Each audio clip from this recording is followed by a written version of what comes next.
మోయాబు దేశమున కాపురమునకు వెళ్ళెను. ఆ మనుషుని పేరు ఎలీహు, అతని భార్య పేరు నయోమి, అతని ఇద్దరు కుమారుల పేరు మగ్దోలు. వారు యూదా బెత్లెహేము వారైన అపరాధులు. వారు మోయాబు దేశమునకు వెళ్ళి అక్కడ కాపురము ఉండి, నయోమి పెరుగుడిగా ఎలీహు చనిపోయిన తర్వాత ఆమె ఇద్దరు కుమారులు నిలిచి వారు మోయాబు స్త్రీలను పెళ్లి చేసుకుంటారు. వారిలో ఒక దాని పేరు ఓర్పా, రెండో దాని పేరు రూతు. వారు ఇంచుమించు 10 సంవత్సరాలు అక్కడ నివసించిన తర్వాత బహుళాలు కిలోలను ఇద్దరు చనిపోయింది. కాగా ఆ స్త్రీ తన తల్లి ఇద్దరు కుమారులు తన పెళ్లికి దిగిలాయి. వారికి ఆహారం ఇచ్చినప్పుడు యెహోవా తన జనులను దర్శించినని ఆమె మోయాబు దేశంలో వెళ్ళిన కనుక మోయాబు దేశం నుంచి వెళ్ళగలిగే ఆమె ఒక మోడలకు ప్రయాణమైంది. అప్పుడు ఆ ముందు స్థలం నుండి ఆమెతో చాలు ప్రార్థన చేసుకున్నాం. చిన్న ప్రార్థన. స్తోత్రం నాయన, స్తోత్రం తండ్రి, స్తోత్రం నాయన. సింహాసనంపై ఆసీనుడు అయిన నా తండ్రి, నా కోట, నా శైలం, నా దుర్గమ, నా విమోచకుడ, ప్రాణప్రియుడ, రక్షకుడ, మీ పొందినాలు స్తోత్రాలు తండ్రి నాయన. ఇంతవరకు నాయన ప్రభా నీ బిడ్డలో చక్కని గానాలు చేస్తున్నారు ప్రభా. అయ్యా మీ బంగారు పాదాలకు స్తోత్రాలు తండ్రి నాయన. సాక్ష్యం ఇచ్చిన బిడ్డను బట్టి వందనాలు ప్రభా నాయన. మరి తన కోరినట్టుగా ప్రభా తండ్రి నాయన ఆమె జీవితంలో కుటుంబంలో మీరు జరిగించి సహాయం చేయదని స్తోత్రాలు వందనాల ప్రభా. యేసయ్య ఇదిగో తండ్రి నాయన ఈ సమయంలో నీ దివ్య వాక్యము ద్వారా మాతో మీరు మాట్లాడండి నాయన. వాక్యంలో ఉన్న గోడమైన సంగతి, రహస్యమైన సంగతులు మీ రాజ్య మర్మాలను తెలియచుకుని ఆయన ఈ దీర్ఘాలు మరుగుపరిచి మాట్లాడుతండి నాయన.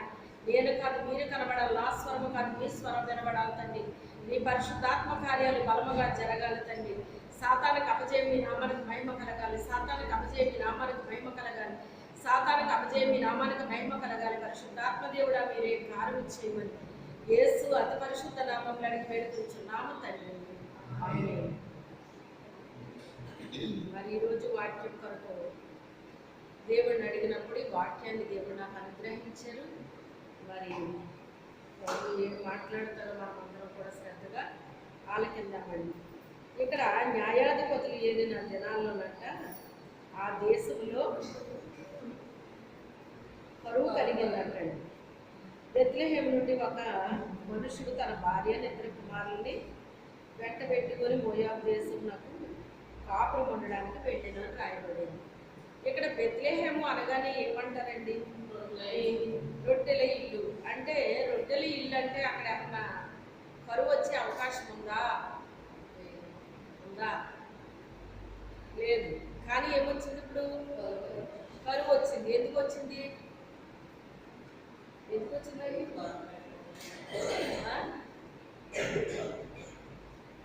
దేవుడు ఏలాల్సిన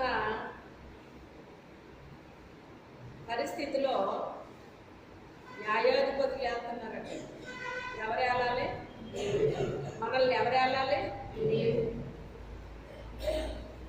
ఎవరిపైనా సరే ప్రభువా నువ్వు నన్ను ఏలు, నా కుటుంబాన్ని ఏలు అని మనం అడిగినట్లయితే మన జీవితంలోైనా మన కుటుంబంలోైనా ఆయనే అధికారిగా ఉంటాడు, ఏళ్తాడండి మనల్ని.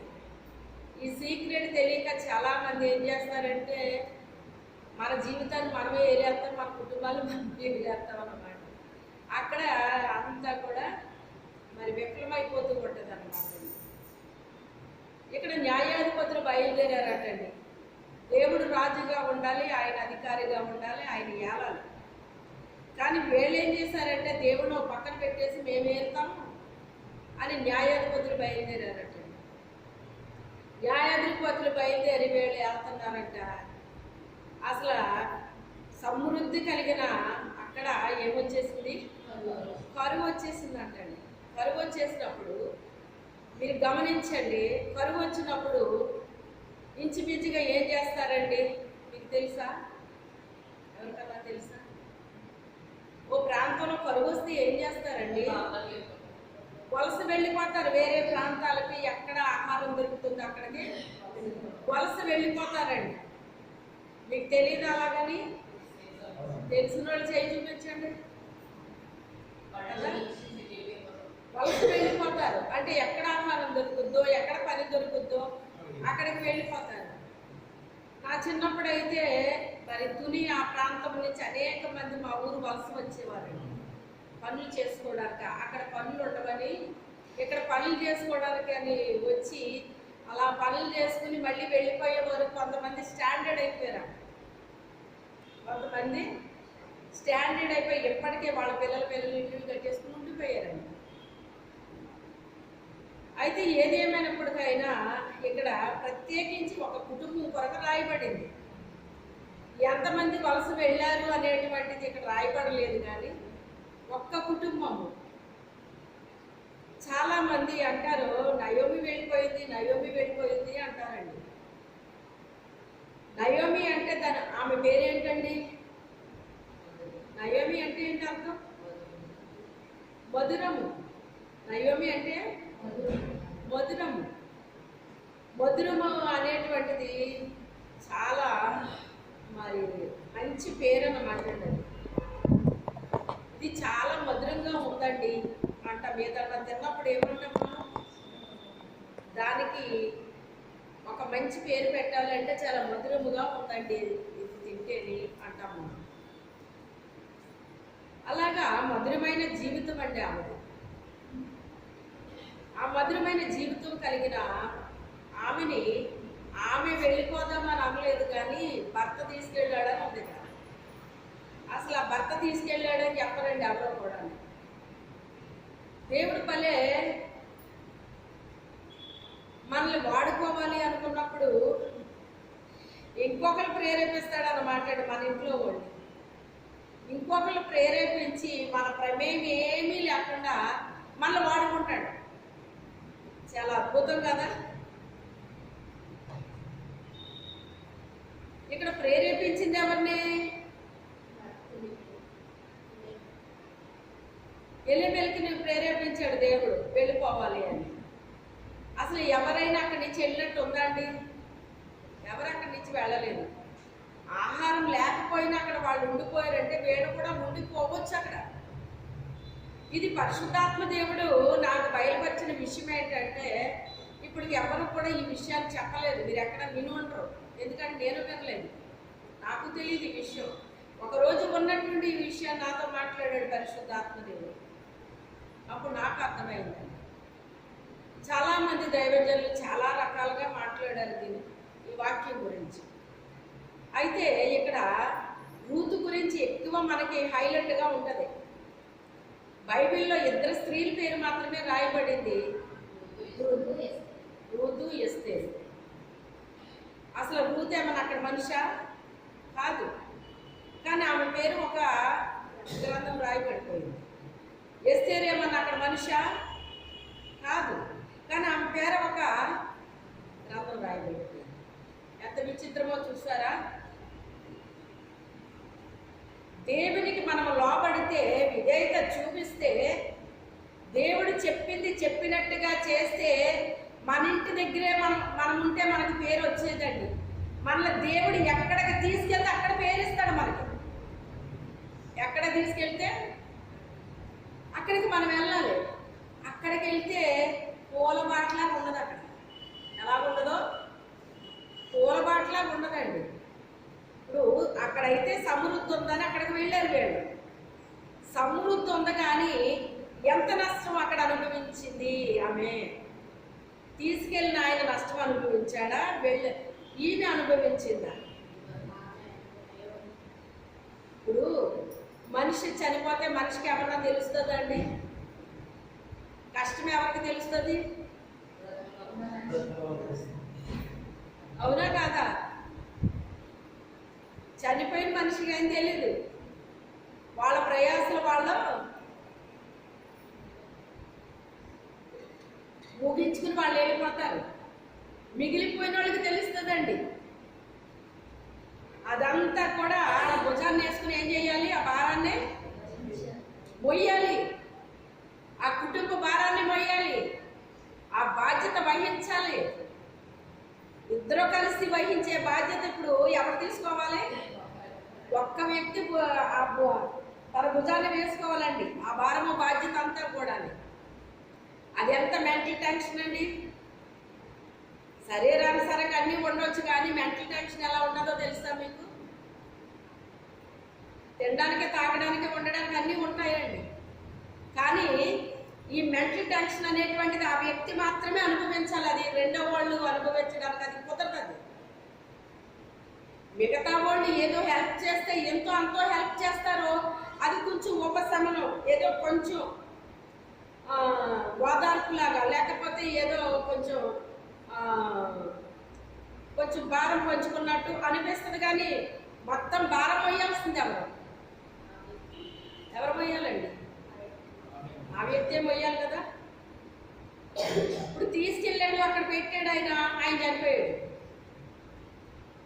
చనిపోయిన తర్వాత ఒరే మనం వెళ్ళిపోదాం రా అన్నది తల్లి.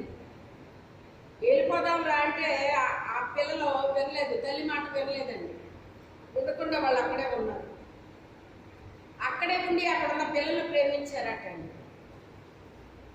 పాత నిబంధనలో దేవుడు ఏమంటాడంటే, అన్యజనుల పిల్లలు మీరు పెళ్లి చేసుకోకూడదు, అన్యజనులకు మీ పిల్లల్ని ఇవ్వకూడదు అని చెప్పాడండి పాత నిబంధనలో. క్రొత్త నిబంధనలు అయితే నీ ప్రవర్తన బట్టి నీ భర్త రక్షణ లేకపోయినా నిన్ను బట్టి వాడు వస్తాడు రక్షణలో అంటాడు. అంటే కొంచెం ఏమిచ్చాడు ఇక్కడ? అవకాశం ఇచ్చాడు అనమాట అండి. ఏమిచ్చాడు? ఎందుకు ఇచ్చాడు అవకాశం? ఎందుకు ఇచ్చాడు?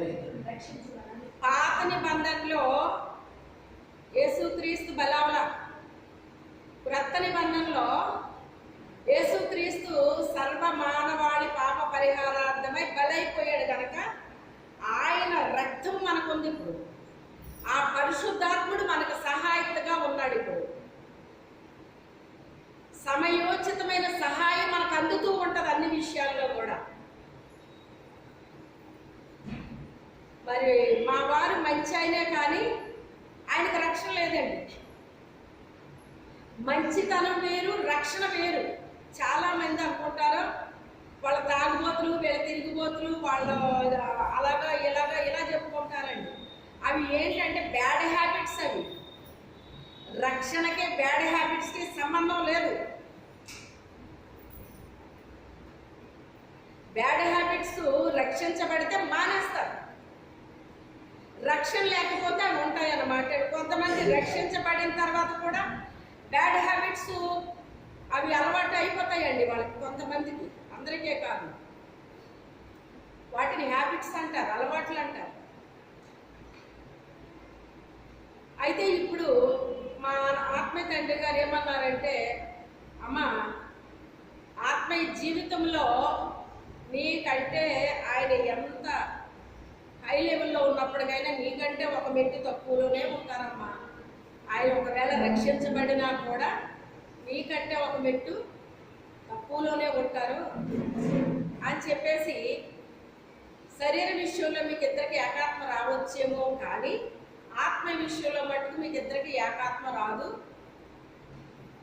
కానీ మరి నేను ప్రార్థనాపూర్వకంగా పుట్టిందాను కదా, నువ్వు ప్రభువుని విడిచిపెట్టొద్దు, ఆయన్ని విడిచిపెట్టొద్దు, ఇద్దరిని ఎలా బ్యాలెన్స్ చేస్తావో నాకు తెలియదు అన్నారు.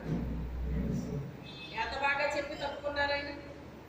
ఎందుకంటే ఆయన చేసేది కాదు ఇది, నాకు ఒక క్లూ ఇచ్చారు అంతే.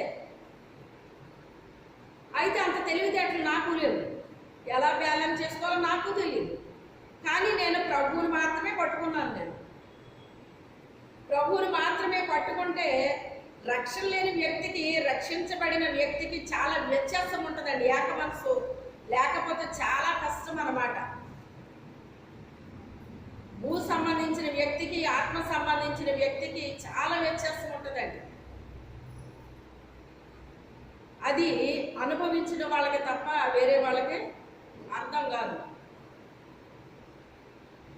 ఎంతో అవసరం లేదు. ఇలా కానుక ఇవ్వాలని మనం అనుకున్న అంత కానికిచ్చేద్దామని వాళ్ళంటారు.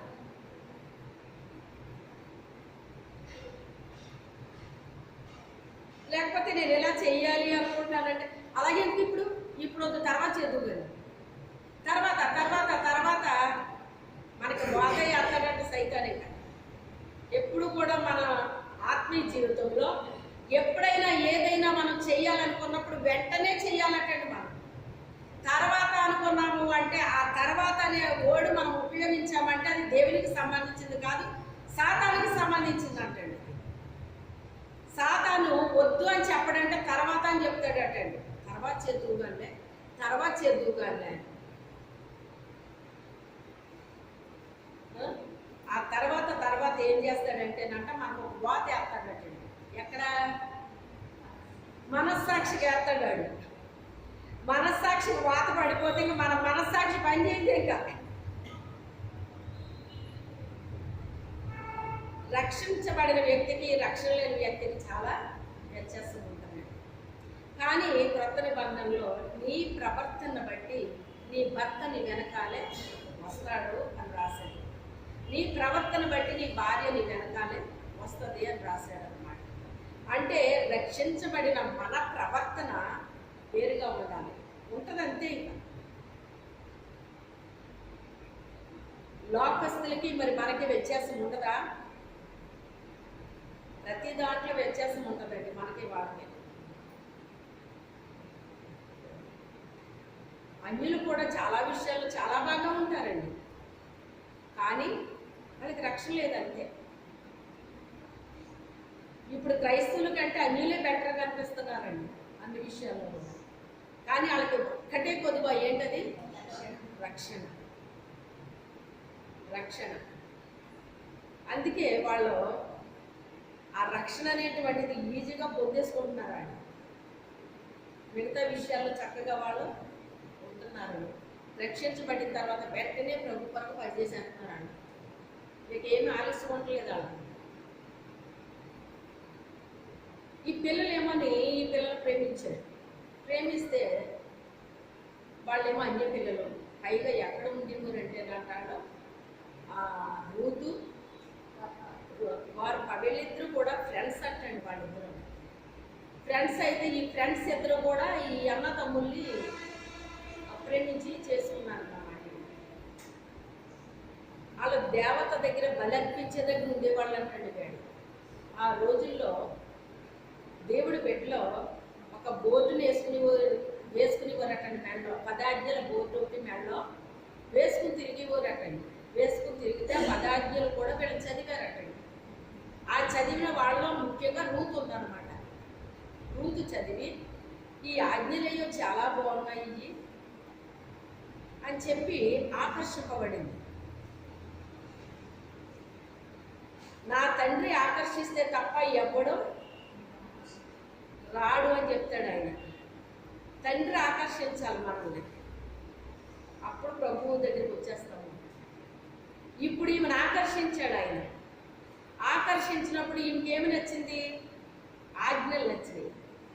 ఆజ్ఞలు నచ్చిన తర్వాత అప్పుడు ఈ పిల్లలిద్దరిని కూడా వీళ్ళు ప్రేమించారన్నమాట అండి. ఈ కుర్రోళ్ళు చాలా బాగున్నారు, మంచిగా ఉన్నారు, వీళ్ళు మనం వివాహం చేసుకుందాము అని చెప్పేసి ఫ్రెండ్స్ ఇద్దరు మాట్లాడుకున్నారండి. మాట్లాడుకుని వీళ్ళు ఏం చేశారంటే, అది ఆ వివాహం జరిగిందో లేదో మనకు తెలియదు, కానీ మొత్తం మీద అయిపోయింది. ఆ తర్వాత వెళ్ళిపోదాంరా మన ఊరు అంటున్నారు. అంటే వీళ్ళు రాట్లా. ఎందుకు ఇక్కడ మనం వెళ్ళిపోదాము, నాన్నగారు ఇలాగ అయ్యారు కదా, వెళ్ళిపోదాం అంటున్నారు. అయితే వాళ్ళేమో రావట్లేదు సరి కదా. ఇద్దరు చనిపోయారండి. ఇద్దరు చనిపోయిన తర్వాత అప్పుడు బెత్లెహేముని దేవుడు దర్శించాడు, పంటలు పండుతున్నాయి అని విన్నదటండి. ఇది వరకు మనకు ఒక విషయం తెలియాలి అంటే, ఇప్పుడున్న మనకి విషయం తెలియాలి అంటే మనకి ఎలా తెలిసేది? ఇది వరకు, ఇప్పుడు కాదు, ఉత్తరాల ద్వారాగా, లేకపోతే మనుషులు ఎవరైనా చుట్టాలు వస్తారు కదా, చుట్టాలు వచ్చినప్పుడు వాళ్ళ ద్వారా కొన్ని విషయాలు అక్కడ విషయాలు ఇక్కడ తెలిసి, వీళ్ళకి సంబంధించిన మనుషులు ఎవరన్నా ఉంటే మా ఊళ్ళు అక్కడ ఉన్నారో కాస్త వాళ్ళు ఎలా ఉన్నారో చూసిరండి అని ఎలా చెప్పుకునేవారు. అలాగే వీళ్ళ ఇంటికి చుట్టాలు వస్తే వీళ్ళకి సంబంధించిన వాళ్ళు, వాళ్ళ ఇంటికి చుట్టాలు వస్తే వీళ్ళకి సంబంధించిన వాళ్ళు, వాళ్ళ దగ్గరికి వెళ్ళి వాళ్ళ పలకరించి వాళ్ళతో మాట్లాడి అవసరమైతే వాళ్ళ ఇంట్లో భోజనం చేసి అప్పుడు వాళ్ళు వెళ్ళిపోవడం, మీ ఓడు బాగానే ఉన్నారు అది ఇది అని అన్నీ చెప్పుకునేవారు అనమాట. ఇప్పుడు మనకి ఎంత దేవుడు ఈజీ ఇచ్చాడు, ఫోన్లో మాట్లాడుకునే అంత వచ్చేసింది. ఫోన్లో మాట్లాడుకోవడమే కాదు, వీడియో కాల్లో చూసుకుంటా మాట్లాడుకుంటున్నారు. ఇక మనిషి దగ్గరికి వెళ్ళి చూసే అంత ఆ టైం లేదు. ఇప్పుడు టైం వేస్ట్ లాగా ఉంది, డబ్బులు ఖర్చులాగా ఉంది, ఇలాగ చాలా ఇబ్బందిగా ఉందన్నమాట అండి. కానీ ఈ కాల్ ద్వారా మాట్లాడుకుంటున్నారు, వీడియో ద్వారా చూసుకుంటున్నారు, ఇంత సౌకర్యం ఇప్పుడు జరిగిందండి. మరి మీకు ఎలాగ వినబడిందో మనకు తెలియదు. బెత్లెహేముని దేవుడు దర్శించాడనే మాట విన్నాను. విని ఒరే మన దేశాన్ని దేవుడు దర్శించాడట, వెళ్ళిపోదాంరా అంటే వెళ్ళలేదండి. వెళ్ళేసరికి అది ఎదురు చచ్చిపోయింది. చచ్చిపోయిన తర్వాత ఇంకెందుకు ఇంకా అతను పోయాడు, వీళ్ళు పోయారు, ఇంకెందుకు నేను ఒక్కదాన్ని ఎక్కడే వెళ్ళిపోదాము అని అనుకున్నదటండి. అనుకున్నప్పుడు ఈ యొక్క రూతు తర్వాత ఓర్ప ఇద్దరు కూడా అత్త దగ్గరే ఉండిపోయారు. ఈ అబ్బాయిలు చనిపోయిన తర్వాత వాళ్ళ అమ్మగారు ఇళ్ళకి వెళ్ళిపోవాలి కదా, వెళ్ళలేదంట, అత్త దగ్గర ఉండిపోయారండి. అత్త దగ్గర ఉండిపోయినప్పుడు ఇప్పుడు రూత్ అయితే అత్త మనసుతో ఏకీభవించింది, వార్ప అయితే అత్త దగ్గర ఉంది కానీ మనసు ఏకీభవించట్లా. ఇద్దరు మనుషులు పక్క పక్కనే ఉండొచ్చు కానండి, ఏం ఏకీభవించాలి? మనసు ఏకీభవించడం అనేటువంటిది సులువా కష్టమా చెప్పండి? కష్టం కదా. ఇద్దరు మనుషులు పక్క పక్కన ఉండొచ్చు కానీ ఇద్దరు మనసు ఏకీభవించడం అనేటువంటిది అంత సులువైన పనేమీ కాదనమాట. ఇప్పుడు ముగ్గురు కలిసి ఉంటున్నారు కానీ వీళ్ళిద్దరి మనసు ఏక మనసు వస్తుంది, ఆమెకు మాత్రం వీళ్ళతో ఏక మనసు రావట్లా. రాకపోతే మొత్తం మీద ఇంక ఈవిడి నేను వెళ్తానమ్మా, ఇంకా మీరు ఇంకా వయసులో ఉన్నారు కదా మీ అమ్మగారింటికి వెళ్ళిపోయి మీరు మ్యారేజ్ చేసేసుకోండి, పిల్లలు కనండి, ఎందుకు నాతో వస్తే ఏం ప్రయోజనం అని చెప్పేసి ఆమె చెప్పింది అన్నమాట. చెప్పినప్పుడు అలాగే అనొద్దంతా, నువ్వు వెళ్ళిపోతే నీకు కూడా మేము కూడా వచ్చేస్తాము, మేము ఇక్కడ ఎందుకుంటాము, నీకు కూడా వచ్చేస్తామని వీళ్ళన్నారు. అన్నప్పుడు ఆవిడ ఎందుకమ్మా అనవసరంగా నాతో వస్తే మీకు ఏ ప్రయోజనం, నేనేమన్నా మీకు తిండి పెట్టగలనా, ఏమన్నా చేయగలనా, నేనే వృద్ధురాలను అయిపోయాను కదా, కష్టపడే పరిస్థితి నా దగ్గరే లేదు, పొలం అయితే ఉంది కానీ ఆ పొలం ఎవరో ఆక్రమించేశారు, ఇప్పుడు వాళ్ళు మనకు పొలం ఇస్తారో ఎవరో కూడా తెలియదు, అలాంటప్పుడు ఎందుకమ్మా అని చెప్పేసి ఆమె చెప్తుంది. లేదు అత్త నీకు కూడా వచ్చేస్తాము అని చెప్పేసి వీళ్ళు అంటున్నాను. అంటే సరే మీ ఇష్టం, మరి నేనేమో మీరు వెళ్ళంటే చక్కగా హ్యాపీగా ఉండండి అని నేను చెప్తున్నాను, మరి మీరేమో నాకు కూడా వస్తానంటున్నారు, మీ ఇష్టం అది అని చెప్పేసి ఇంకా ఆవిడ చెప్పేసింది. చెప్పేస్తే ముగ్గురు బయలుదేరిపోయారటండి, ప్రయాణం అయిపోయారు. ఎక్కడికే? బెత్లెహేం ప్రయాణం అయ్యారు. వెళ్తా ఉన్నారు. మధ్యలో ఈవిడ డైలాగ్ వేస్తుంది, ఏమని? వెళ్ళిపోండి నా కుమార్తెలారా అంటది. ఏమంటది?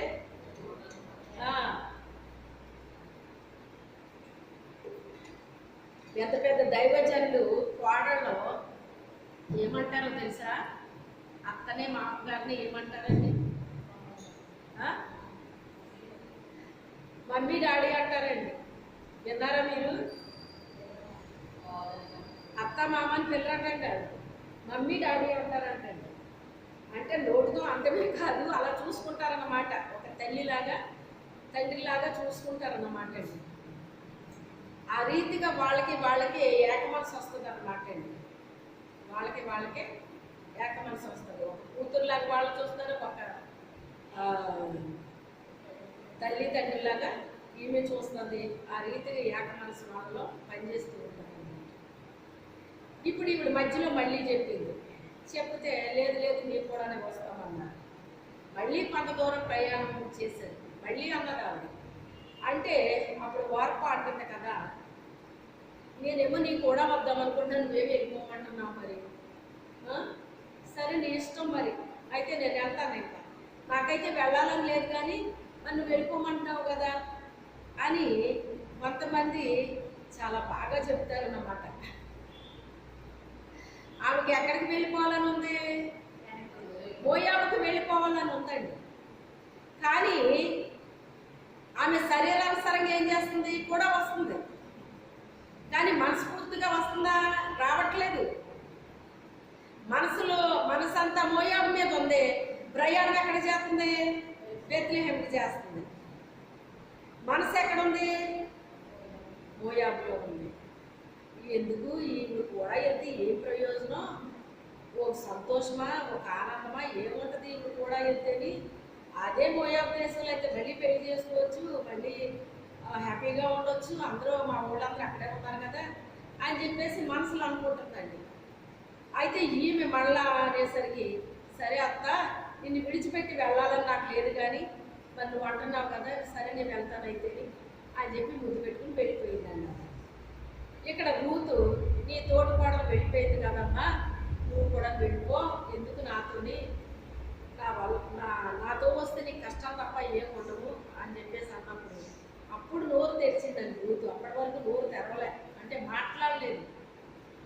నీ జనమే నా జనము, నీ దేవుడే నా దేవుడు, నువ్వు ఎక్కడుంటావో నేను అక్కడ ఉంటాను, మరణము తప్ప నిన్ను నన్ను ఏది కూడా అని ఇంకెప్పుడు నా వెంట రావద్దని నువ్వు చెప్పొద్దు అని చెప్పిందండి. ఇంకెప్పుడు కూడా నా వెంట రావద్దని ఇక నువ్వు చెప్పొద్దు, నువ్వు ఎక్కడుంటే అక్కడే ఉంటాను, నీ జనమే నా జనము, నీ దేవుడే నా దేవుడు అని చెప్పేసి ఖచ్చితంగా చెప్పేసిందండి. నాతో రావడానికి మీ మనసు కుదిరింది అని నయోమి అనుకుని ఇంకేమీ అనలేదంట. సరే నా కుమార్తె రా అయిపోయింది అని చెప్పిందంట. కూడా వెళ్ళిపోయింది. వెళ్ళిపోయి చూడండి, బెత్లెహేముకి ప్రయాణం అయింది ఎంతమంది, కానీ చేరింది ఎంతమంది? ఇద్దరు. ఈ రోజుల్లో కూడా రెండు రకాల క్రైస్తవులు ఉంటారండి.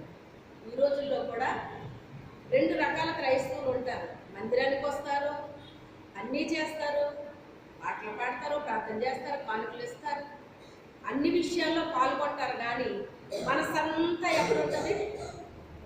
లోకం మీద ఉంటుందండి. మోయాబంటే లోకం. లోకము దాని ఆశలు గతించిపోతాయి. శరీరాశ, నేత్రాశ, జీవ కుటుంబం తప్ప ఏముంది లోకంలో అంటున్నాడు యోహాను గారు తన పత్రికలో రాస్తుంది. అవి తండ్రి వల్ల పుట్టినవి కాదు, వాటిని విడిచిపెట్టేయండి. మునుపు ఆ ఆశల్లో మీరు జీవించారు. ఎప్పుడు? దేవుణ్ణి ఎరగని క్రితం మీరు ఆ ఆశల్లో ఉన్నారు మీరు. కానీ ఇప్పుడు దేవుళ్ళలోకి వచ్చిన తర్వాత మీరు ఏం చేయాలి? వాటిని వదిలేయండి. అవి తండ్రి వల్ల పుట్టినవి కాదయ్యి, సాతానుడు కలుగు చేశాడు వాటిని. ఒకటి లోకాశ, ఒకటి శరీరాశ, ఒకటి నేత్రాశ, జీవపడమ్మం, ఇవన్నీ కూడా సాతానుడు కలుగు చేసినవి. అవి తండ్రి వల్ల పుట్టినవి కాదు, వాటిని వదిలేయండి అంటున్నాడు. వదిలేయండి అంటే కొంతమంది వదులుతున్నారు, కొంతమంది వదలట్లేదు.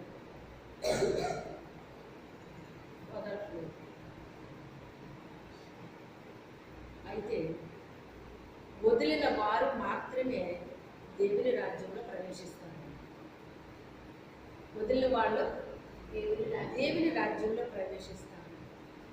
అన్ని వదిలి వచ్చినందుకు ఏమన్నా సంతోషాన్ని అనుభవించిందా? ఆమె సుఖం అనుభవించిందా? పరదేశులు, తల్లిదండ్రులు లేని వాళ్ళకి కోత పోసేటప్పుడు కొంత వదిలేస్తూ ఉంటారటండి. కోత పోసేవారు ఏం చేస్తారు? కొంత వదిలేస్తారటండి. మొత్తం అంతా కొయ్యరటండి, కొంత వదిలేస్తారట. అది ఎవరు తీసుకోవాలి? తల్లిదండ్రులు లేని వాళ్ళు తీసుకోవాలి, లేకపోతే పరదేశులు తీసుకోవాలి. దాన్ని వాళ్ళ నిమిత్తం వదులుతారటండి. అయితే ఇప్పుడు ఈమె ఏమెంచుకుందే? ఇప్పుడు వీళ్ళ పొలాలు ఆక్రమించేసారు. వెళ్ళిపోయిన తర్వాత ఎక్కడైనా సరే మీరు చూడండి, మీరు ఇల్లు వదిలి వెళ్ళారు అంటే ఏం చేస్తారండి? వెంటనే వాళ్ళ ఇంటి దగ్గర ఉండాల్సిన సామాన్ అంతా మీ ఇంటి దగ్గర పెడతారు. ఇది జరుగుతుందా లేదా?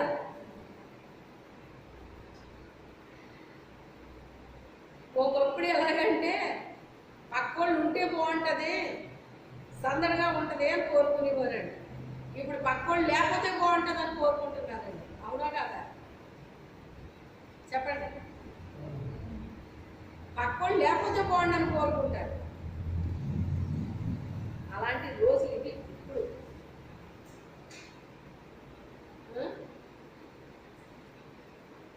ఈమె పొలం తీసేసుకున్నారు, ఇంకేమీ లేవు, వాళ్ళతో ఇప్పుడు పోట్లాడే అంత ఓపిక నాకు లేదు, ఏమీ నాకు లేదు. నేను చెప్పాను కదా, నువ్వు నాతో వస్తే నువ్వు కూడా కష్టాలు అనుభవించాల్సి వస్తుందమ్మా, ఎందుకు నీ తోడుకోళ్ళు వెళ్ళిపోయినట్టు వెళ్ళిపోమంటే నువ్వేమో నా కూడా వచ్చావు, ఏముందమ్మా నా దగ్గర, నేను ఎలా పోషించగలను, ఏం చేయగలను అని బాధపడుతున్నాను. నువ్వు బాధపడకక్క, నువ్వు నన్ను పోషించడం ఏంటి, నేనే నిన్ను పోషిస్తాను అన్నట్టుగా ఆమె ఇక్కడ నేను చేయగలిగిన పని ఏముంది. ఎందుకంటే ఆమె మోయాబు గురించి తనకు తెలుసు కానీ బెత్లెహేమ్ గురించి తనకు తెలియదు. ఇక్కడ ఉన్న పద్ధతులు ఏంటో, ఈ పరిస్థితులు ఏంటో ఆమెకేమీ తెలియవండి. అందుకే ఇక్కడ మనం బ్రతకాలి అంటే ఏం చేయాలి ఇక్కడ అనేటువంటి విషయం తెలుసుకుంటే ఇక్కడ ఈ రెండు చెప్పిందా. ఇప్పుడు ఈమె రెండు కూడా ఈమెలో ఉన్నాయి. ఒకటే తల్లిదండ్రులు ఉండొచ్చు, మోయాబులో ఉన్నారు.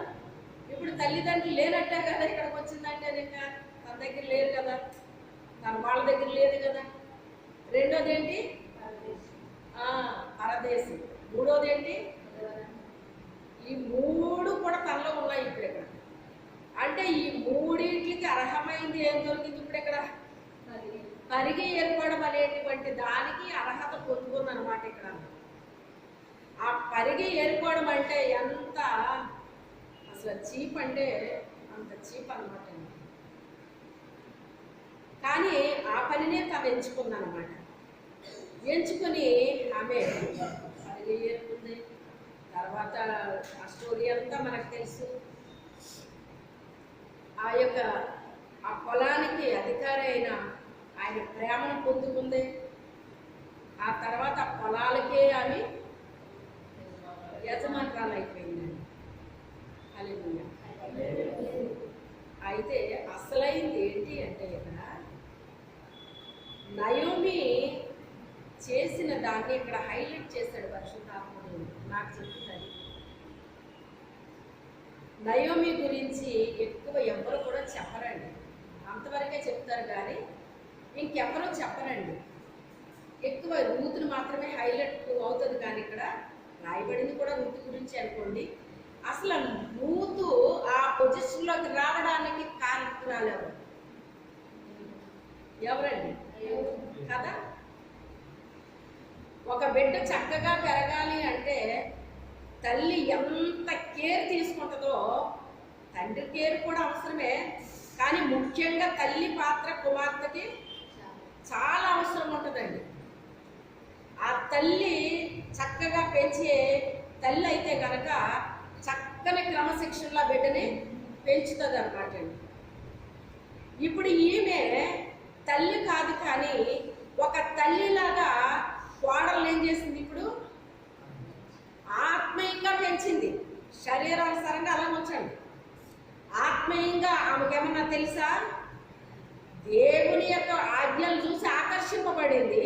ఇప్పుడు అత్త దగ్గరికి వచ్చి నిన్ను నేను విడిచిపెట్టను, నీ దేవుడే నా దేవుడు, నీ జనమే నా జనము, నువ్వు ఎక్కడ ఉంటే నేను అక్కడ ఉంటాను, నీ బంధువులే నా బంధువులు, ఇవన్నీ చెప్తుందంటే ఎందుకు ఈ మాటలు అక్కడ వాడింది అని మనం చూస్తే అసలు నయోమిలో దేవుడిని చూసిందంటండి ఆమె. ఎవరిని చూసింది? నయోమిలో దేవుడిని చూసింది.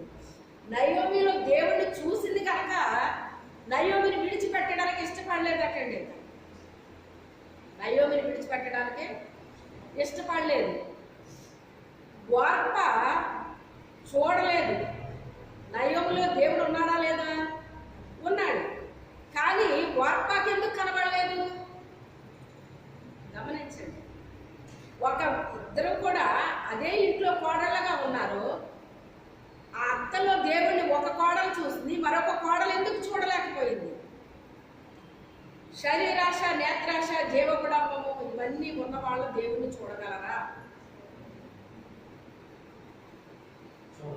చూడలేరండి. ఆ వ్యక్తిలో దేవుడు ఉన్నాడు కానీ చూడగలిగిందండి? చూడలేదు. చూడలేదు కనుకే మరలా లోకాశకి వెళ్ళిపోయింది ఆమె. లోకము దాని ఆశలు గతించిపోతాయని చెప్తున్నాడు అక్కడ. ఒకరోజు ఏమైపోతాయంట? లోకము దాని ఆశలు గతించిపోతాయని చెప్తున్నాడండి. ఆ గతించిపోయే వాటి వరకు ఆమె ఏం చేసింది? వెళ్ళిపోయింది. ఈ రోజుని కూడా నేను అదే చెప్తున్నాను, ఎక్కువ సాతానుడు లోకాశను చూపిస్తున్నాడండి ప్రజలకి. శరీరాశను చూపిస్తున్నాడు, నేత్రాశను చూపిస్తున్నాడు, జీవపు డంబాన్ని చూపిస్తున్నాడు. ఇవే ముఖ్యమైపోయినాయండి ఈ రోజుల్లో. క్రైస్తవులకి కూడా ఇవే ఎక్కువగా, వాళ్ళకి అయ్యి బాబు ఇది లేకపోతే ఎలా బ్రతకాలో మనం అనే స్థితిలోకి తీసుకొచ్చేస్తున్నాడు. వాళ్ళకి తెలియట్లేదండి. మనకి తెలియకుండానే మనం ఒక మైకంలోకి వెళ్ళిపోతున్నాం అన్న విషయం కూడా వాళ్ళకి అర్థం అవ్వట్లేదండి. చూడండి, ఏదో 10 మంది జరుగుతారంట, ఆ మందు వాళ్ళ మీద చల్లగానే వాళ్ళకి నిద్ర వచ్చినట్టు అయిపోయి ఇంకొక నిద్రలోకి వెళ్ళిపోతారు అని చెప్తూ ఉంటారండి.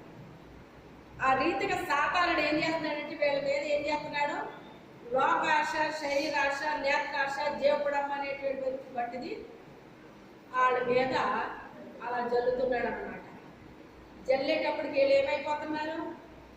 ఇంకెంతసేపు వాటి గురించి వాళ్ళు ఆలోచిస్తున్నారంటే లోకాశల గురించి ఆలోచిస్తున్నారు, జీవపడము ఎలా బతకాలి అని ఆలోచిస్తున్నారు, ఏం తినాలి, ఏం త్రాగాలి, ఏం ధరించుకోవాలి, ఏమి సంపాదించుకోవాలి, ఇవే ఆలోచనలో ఉంచేశాడండి ఇప్పుడు ఈ రోజు సాతాను. తెలుసా మీకు?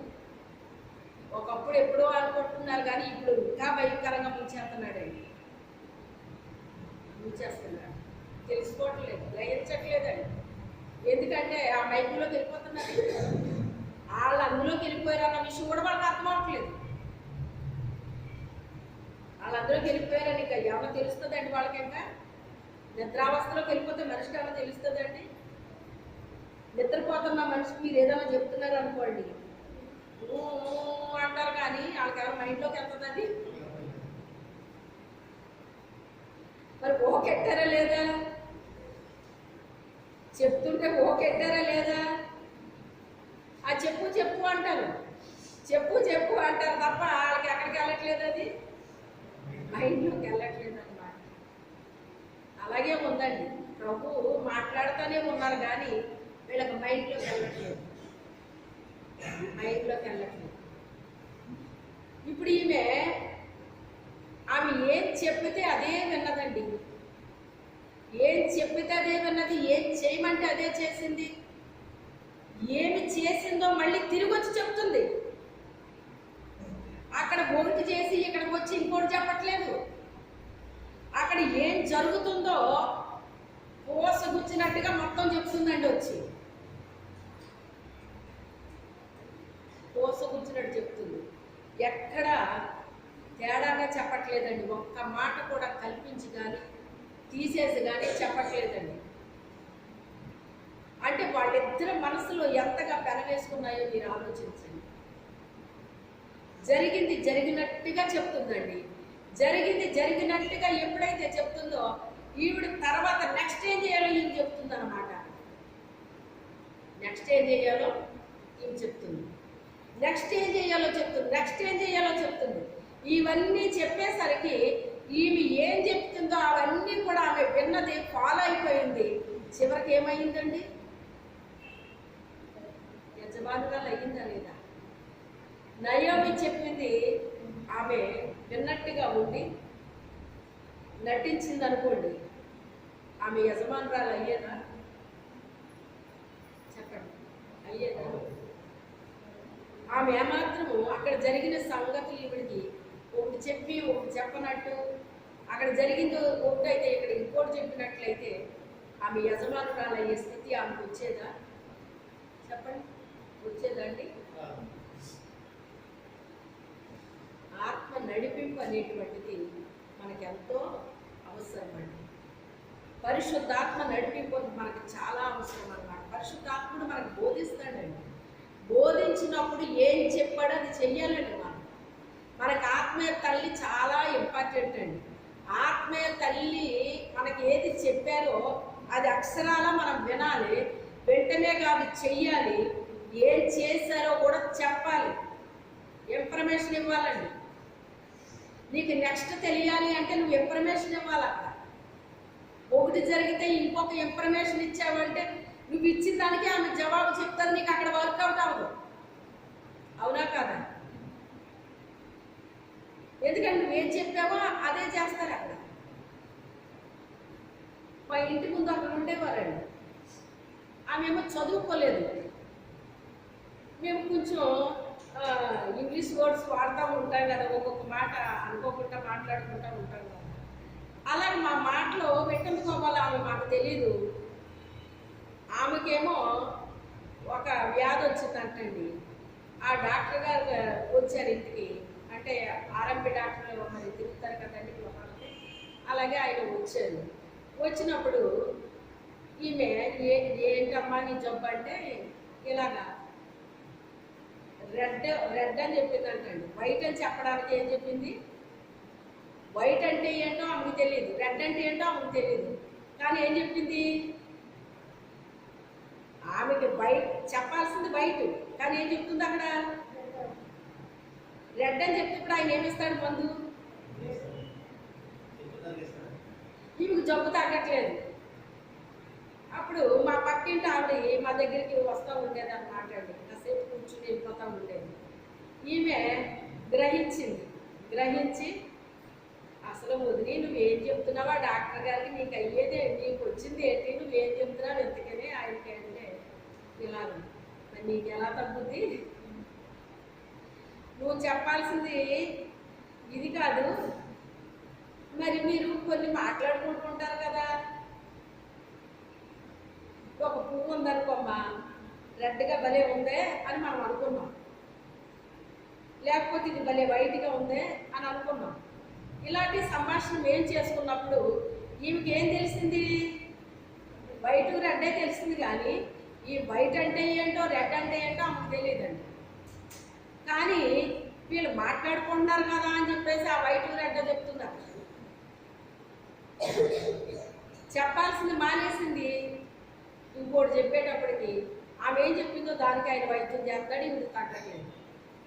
అప్పుడు ఈమె అడిగినప్పుడు నువ్వు చెప్పాల్సింది అది కాదు, నువ్వు వైట్ అని చెప్పాలి ఆయనకి, నువ్వు రెడ్ అని చెప్తుంటే ఆయన దానికేస్తున్నారు ఆయన ముందు, నీకు ఎలా తగ్గుద్ది, అలాగే ఎందుకు చెప్తున్నావు అంటే మీరు మాట్లాడుకుంటూ ఉంటారు కదా, అదే అనుకున్నాను నేను. అంటే ఈ ఇంగ్లీష్లో చెప్పడం అవసరం అక్కడ? మనకి ఇంగ్లీష్ రానప్పుడు ఏం చేయాలి? మనకి ఇష్టం వచ్చింది మాట్లాడకూడదు. తెలుగులో మాట్లాడితే ఏమైనా ప్రాబ్లమా? మనకు తెలుగుదేశమే కదా, మనకు తెలుగు వాళ్ళవే కదా. ఇంగ్లీష్ వాళ్ళేమో మనం తెలుగు నేర్చుకుంటున్నారా, వేరే భాషల వాళ్ళేమో మనం తెలుగు నేర్చుకుంటున్నారా? మనమేమో కష్టపడి ఇంగ్లీష్ మాట్లాడాలని ఏం చేస్తున్నాము? ప్రమాదాలు తెచ్చుకుంటున్నాం అన్నమాట అండి. ఏం తెచ్చుకుంటున్నారు? ఒకటి అనకపోయి ఇంకోటి అంటున్నారు. అసలు ఒక్క స్పెల్లింగ్ మిస్టేక్ ఉంటే దాని అర్థం మారిపోద్దా? కొంతమంది మాట్లాడుకునేటప్పుడు నాకు అది అనిపిస్తుంది అన్నమాట. ట్రాఫిక్ని పట్టుకునేమో టాపిక్ అంటున్నారు, టాపిక్ని పట్టుకునేమో ట్రాఫిక్ అంటున్నారు. ఎంత వ్యత్యాసం అండి అది? వ్యత్యాసమా కాదా?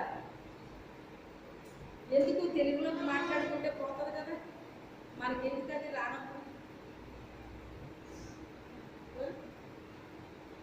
ఏది చెప్తే ఆమె ఏం చెప్పిందో అది అక్షరాలు ఆమె పాటించేస్తుందంట.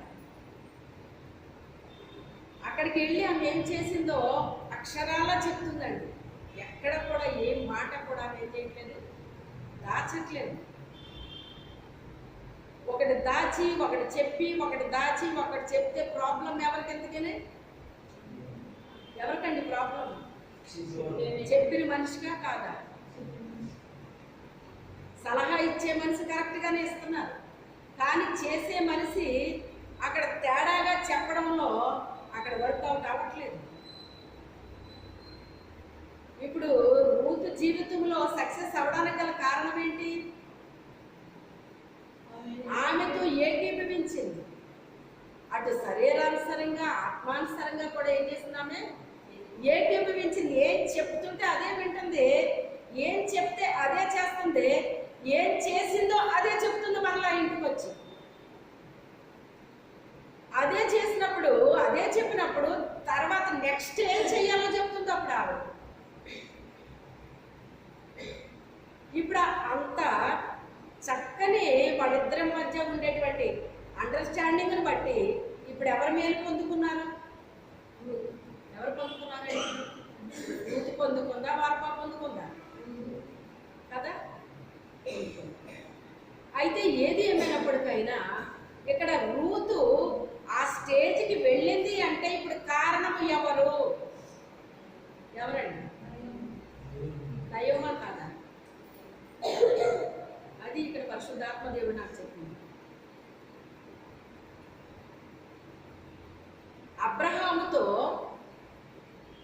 అబ్రహాముని దేవుడు పిలిచాడండి. నీ బంధువులు విడిచిపెట్టమన్నాడు, తల్లిదండ్రులు విడిచిపెట్టమన్నాడు, స్వదేశాన్ని విడిచిపెట్టమన్నాడు, నేను చూపించే దేశానికి రమ్మన్నాడండి. నేను గొప్ప జనంగా చేస్తాను, నీ ద్వారా అన్యజనులు ఆశీర్వాదిస్తాను, ఇవన్నీ చెప్పేశాడండి దేవుడు. చెప్పేస్తే అందరినీ వదిలేసి అతను వస్తుంటే వెంట తండ్రి వచ్చాడు. తండ్రి వస్తుంటే నాన్న నాకు కూడా రాకుండా వెళ్ళిపో అని చెప్పగలరా కొడుకు? చెప్పలేడు. వచ్చేసాడు, తెరహ వచ్చేసాడు. తెరహ వచ్చేసాడంటే కూడా ఇంకెవరు వచ్చారు? లోతు. చెప్పండి. లోతు భార్య కూడా వచ్చారు.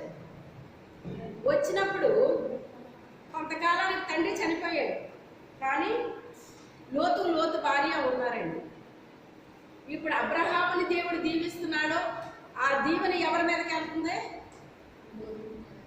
అది అబ్రహాముకి ఇవ్వబడిన వాగ్దానం. అది నీ ద్వారా అనేక మందిని నేను ఆశీర్వాదిస్తాను అనేటువంటి వాగ్దానం అండి. అది ఆ వాగ్దానం ప్రకారంగా ఇప్పుడు ఆ ఆశీర్వాదం ఎవరి మీదకి వెళ్ళింది? లోతు మీదకి వెళ్ళింది.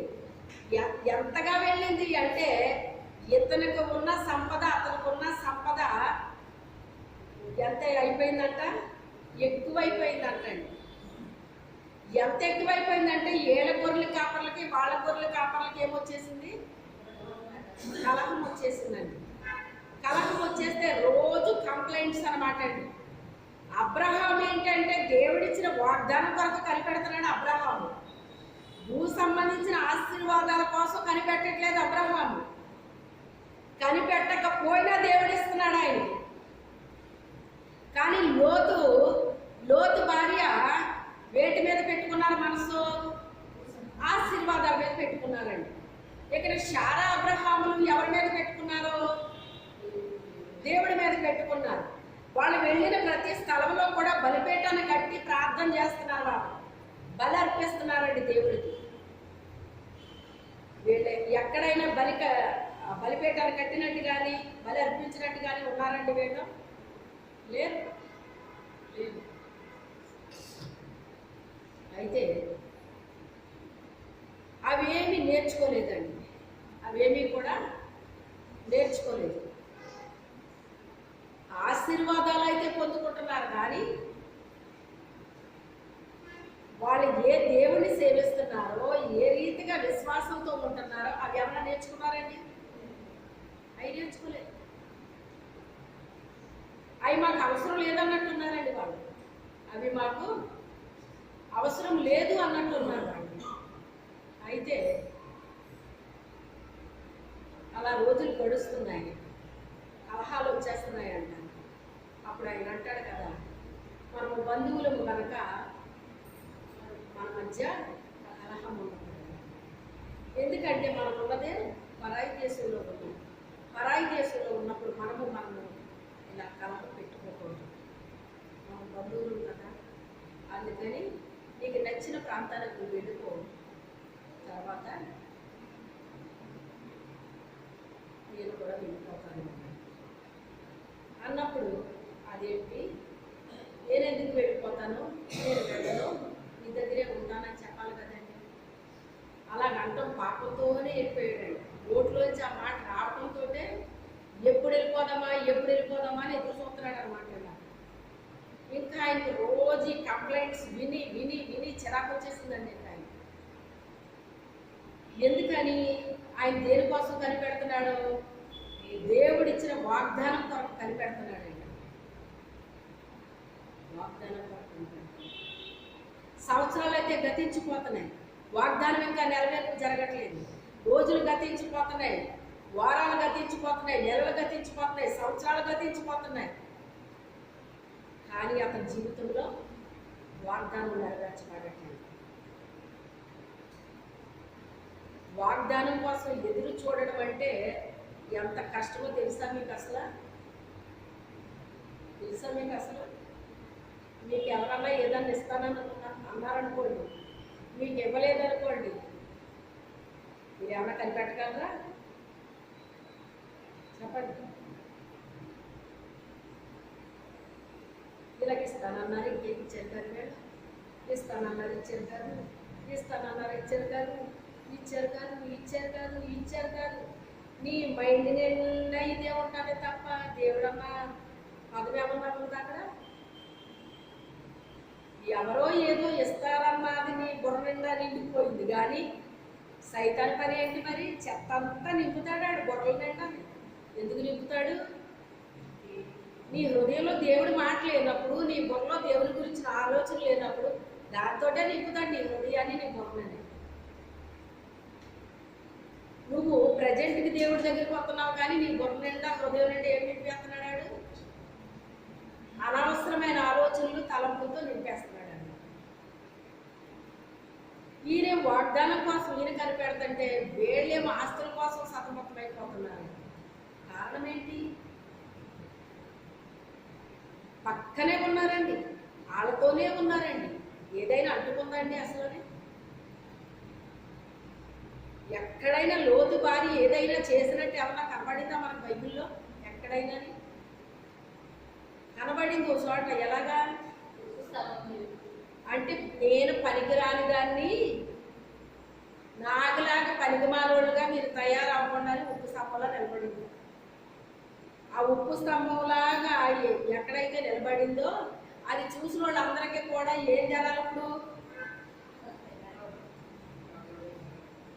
ఒక నిష్ప్రయోజకురాలాగా ఉందేమే, ఈమెలాగా తయారవ్వకూడదని వీళ్ళకి ఏమవ్వాలి? ఇప్పుడు చూసిన వాళ్ళకి జ్ఞానోదయం అవ్వాలండి. బతికున్నప్పుడు ఎలాగున్నా కానీ ఉప్పు స్తంభంలాగా మారాగన్నా ఒక సాక్ష్యంలా కనబడుతుందేమో అనిపిస్తుంది నాకైతే. అవునా కాదా? కానీ వాగ్దానం పొందుకున్నారా లేదా చివరికి వేళ? కానీ ఆమెమన్నా ఎందులైనా ఉందండి? ఎందులోనే లేదు. సరికదా? ఒక చరిత్ర హీన దశలో తీసుకెళ్ళిపోయిందండి ఆమె. చరిత్ర హీనురాలాగా అయిపోయిందండి. ఏమైపోయింది? చరిత్ర హీనురాల్లాగా అయ్యిందండి. ఇక్కడ శారా ఏమో చరిత్రను సృష్టించిందండి వృద్ధాప్యంలో. యవన ప్రాయంలో చేయడం చాలా ఈజీ, ఏ పనైనా. వృద్ధాప్యంలో చేయడం కష్టమా సులువా? కానీ ఒక చరిత్రను సృష్టించిందా లేదా? వాగ్దానాన్ని పొందుకుందా లేదా? ఆ వాగ్దాన పుత్రుణ్ణి లోకానికి అందించిందా లేదా? ఆమె వాగ్దానం పొందుకుంది కనుక ఆ వాగ్దానాన్ని ఆమె స్వతంత్రించుకోగలిగింది. ఆ యొక్క సృష్టికి ఇస్సాకుని అందించగలిగిందండి.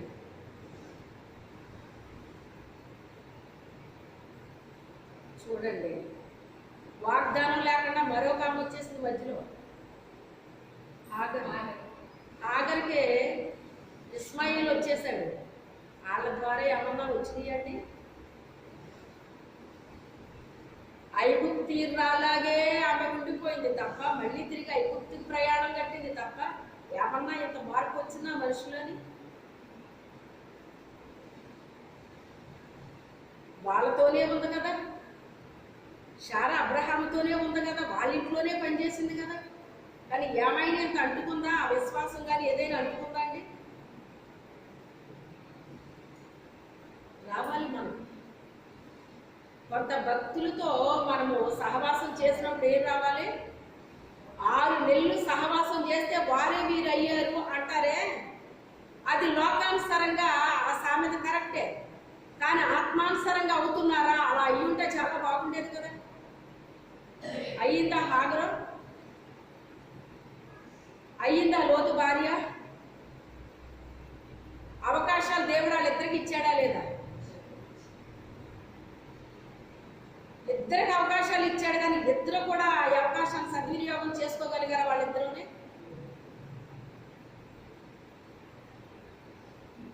ఇక్కడ లోతు భార్య వల్ల వచ్చిన ఆ మిస్టేక్ వల్ల, ఆ పొరపాటు వల్ల ఆ పిల్లల్ని చక్కగా తీర్చిదిద్దకుండా వాళ్ళని గాలి వదిలేసిందే. ఆ పిల్లల వల్ల ఎంత దరిద్రపు పేరు వచ్చేసిందంటే అంత దరిద్రపు పేరు వచ్చిందండి. దానికి కారణం ఎవరు?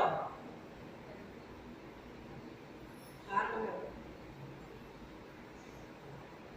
ఆ మోయాబు అంటే గర్భఫలం ఆయన ఇచ్చిన బహుమానం అండి చెప్పాలి అంటే. కానీ అక్కడ బహుమానాల్లో ఉన్నారండి వాళ్ళు. గతంలో చెప్పాను మీకు, ద్వితీయోపదేశ కాండంలో ఆ గెలలు చేదైనవి, ఆ పండ్లు పిచ్చి పండ్లు, క్రూర సర్ప విషము లాంటిది అని చెప్పాను నేను గతంలో మీకు. అలాగే ఆ పిల్లలు పిచ్చి పిచ్చి పనులు చేసి గర్భవతులయ్యి సంతానం వచ్చిందండి వాళ్ళలో నుంచి. వాళ్ళే మోయాబీలండి. ఆ మోయాబీలు అంటే దేవుడికి అసహ్యం అన్నమాట అండి. దేవుడికి అందుకే వాళ్ళ గురించి ఏమని రాశాడు అంటే యెషయా గారు, మోయాబు నేను కాళ్ళు కడుగుకొను అంటే, కాళ్ళు కడుగుకొని పళ్ళెము అంటే మీరు ఆలోచించండి, మన కాళ్ళ కింద ఉన్న పళ్ళానికి విలువ ఉంటుందా? మన తల మీద ఉన్న కిరీటానికి విలువ ఉంటుందండి? దేనికి విలువ ఉంటుంది చెప్పండి? కిరీటానికి విలువ ఉంటుంది కదా. యోగ్యురాలు తన పెనిమిటికి కిరీటంలాగా ఉంటుందటండి. మూర్ఖురాలు ఎలా ఉంటుందట? ఎముకలకి కుళ్ళులా తయారవుతుందటండి. పురుషులు ఎముకలకి అంటే కుళ్ళులా తయారవుతుందటండి. అదే యోగ్యురాలు అయితేనట భర్తకి ఒక కిరీటం లాగా. అంటే ఆయన భార్య అండి ఇలాగా, ఆయన భార్య అండి అలాగా. భార్య గురించి చెప్పుకుంటుంటే భర్తకి సంతోషమా కాదా చెప్పండి? సంతోషమే. నేను కృష్ణా జిల్లాలో పాడబడినప్పుడు మా వారు ఆయా ప్రాంతానికి వెళ్ళిపోరు అన్నమాట. క్యాంపులు వెళ్ళిపోరు ఆయన ఎక్కువ. ఆ క్యాంపులు వెళ్ళేటప్పుడు ఆ దారి పక్కన ఉన్న ఇల్లోళ్ళు శారా గారు వాళ్ళ హస్బెండ్ అని కొంతమంది, లేకపోతే భర్త గారని కొంతమంది ఈయనకి మర్యాదలు చేసేసి కూడా విశ్వాసులు. ఇంతకని బాబోయ్, నేను దారంటే వెళ్తుంటే అందరూ మీ విశ్వాసులే కనపడుతున్నారు అక్కడ నా పేరు పలకట్లేదా? నీ పేరు చెప్తున్నారు నాకు. శారా గారు వాళ్ళు హస్బెండ్ గారు అంటున్నారు, లేకపోతే భర్త గారు అంటున్నారు. ఏంటి ఇలా పేరెట్టారేంటి నాకు ఏంటి అందరూనే అని. ఎందుకని వచ్చింది ఆ పేరు? దేవునిలో బహు బలముగా వాడబడడాన్ని బట్టి అది దేవుడిచ్చిన ప్రత్యేకత అండి, అది ఘనత అండి. అది ఆ ఘనత ఎవరి ద్వారా వస్తుంది మనకి? నన్ను గణపరచు వారిని నేను గణపరుస్తానంటాడు.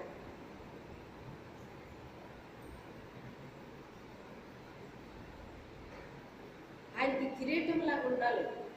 కానీ ఏమంటున్నాడు ఇక్కడ? మోయాబుని పట్టుకుని నేను కాళ్ళు కడుగుకొను పళ్ళెము అన్నాడు ఆయన.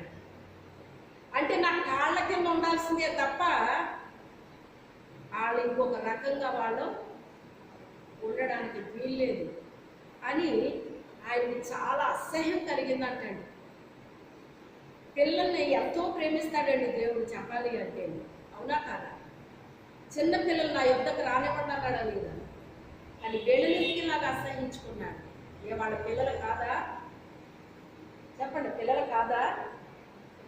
పిల్లలే కానీ ఏం పనులు చేశారట? పిచ్చి పనులు చేశారటండి. తండ్రికి కుమార్తెకి పుట్టిన పిల్లలే మోయాబీయులు, అమ్మోనీయులు. ఆ పిచ్చి పనులు చేయడానికి ఈ కారకరాలు ఎవరైపోయింది ఇప్పుడు?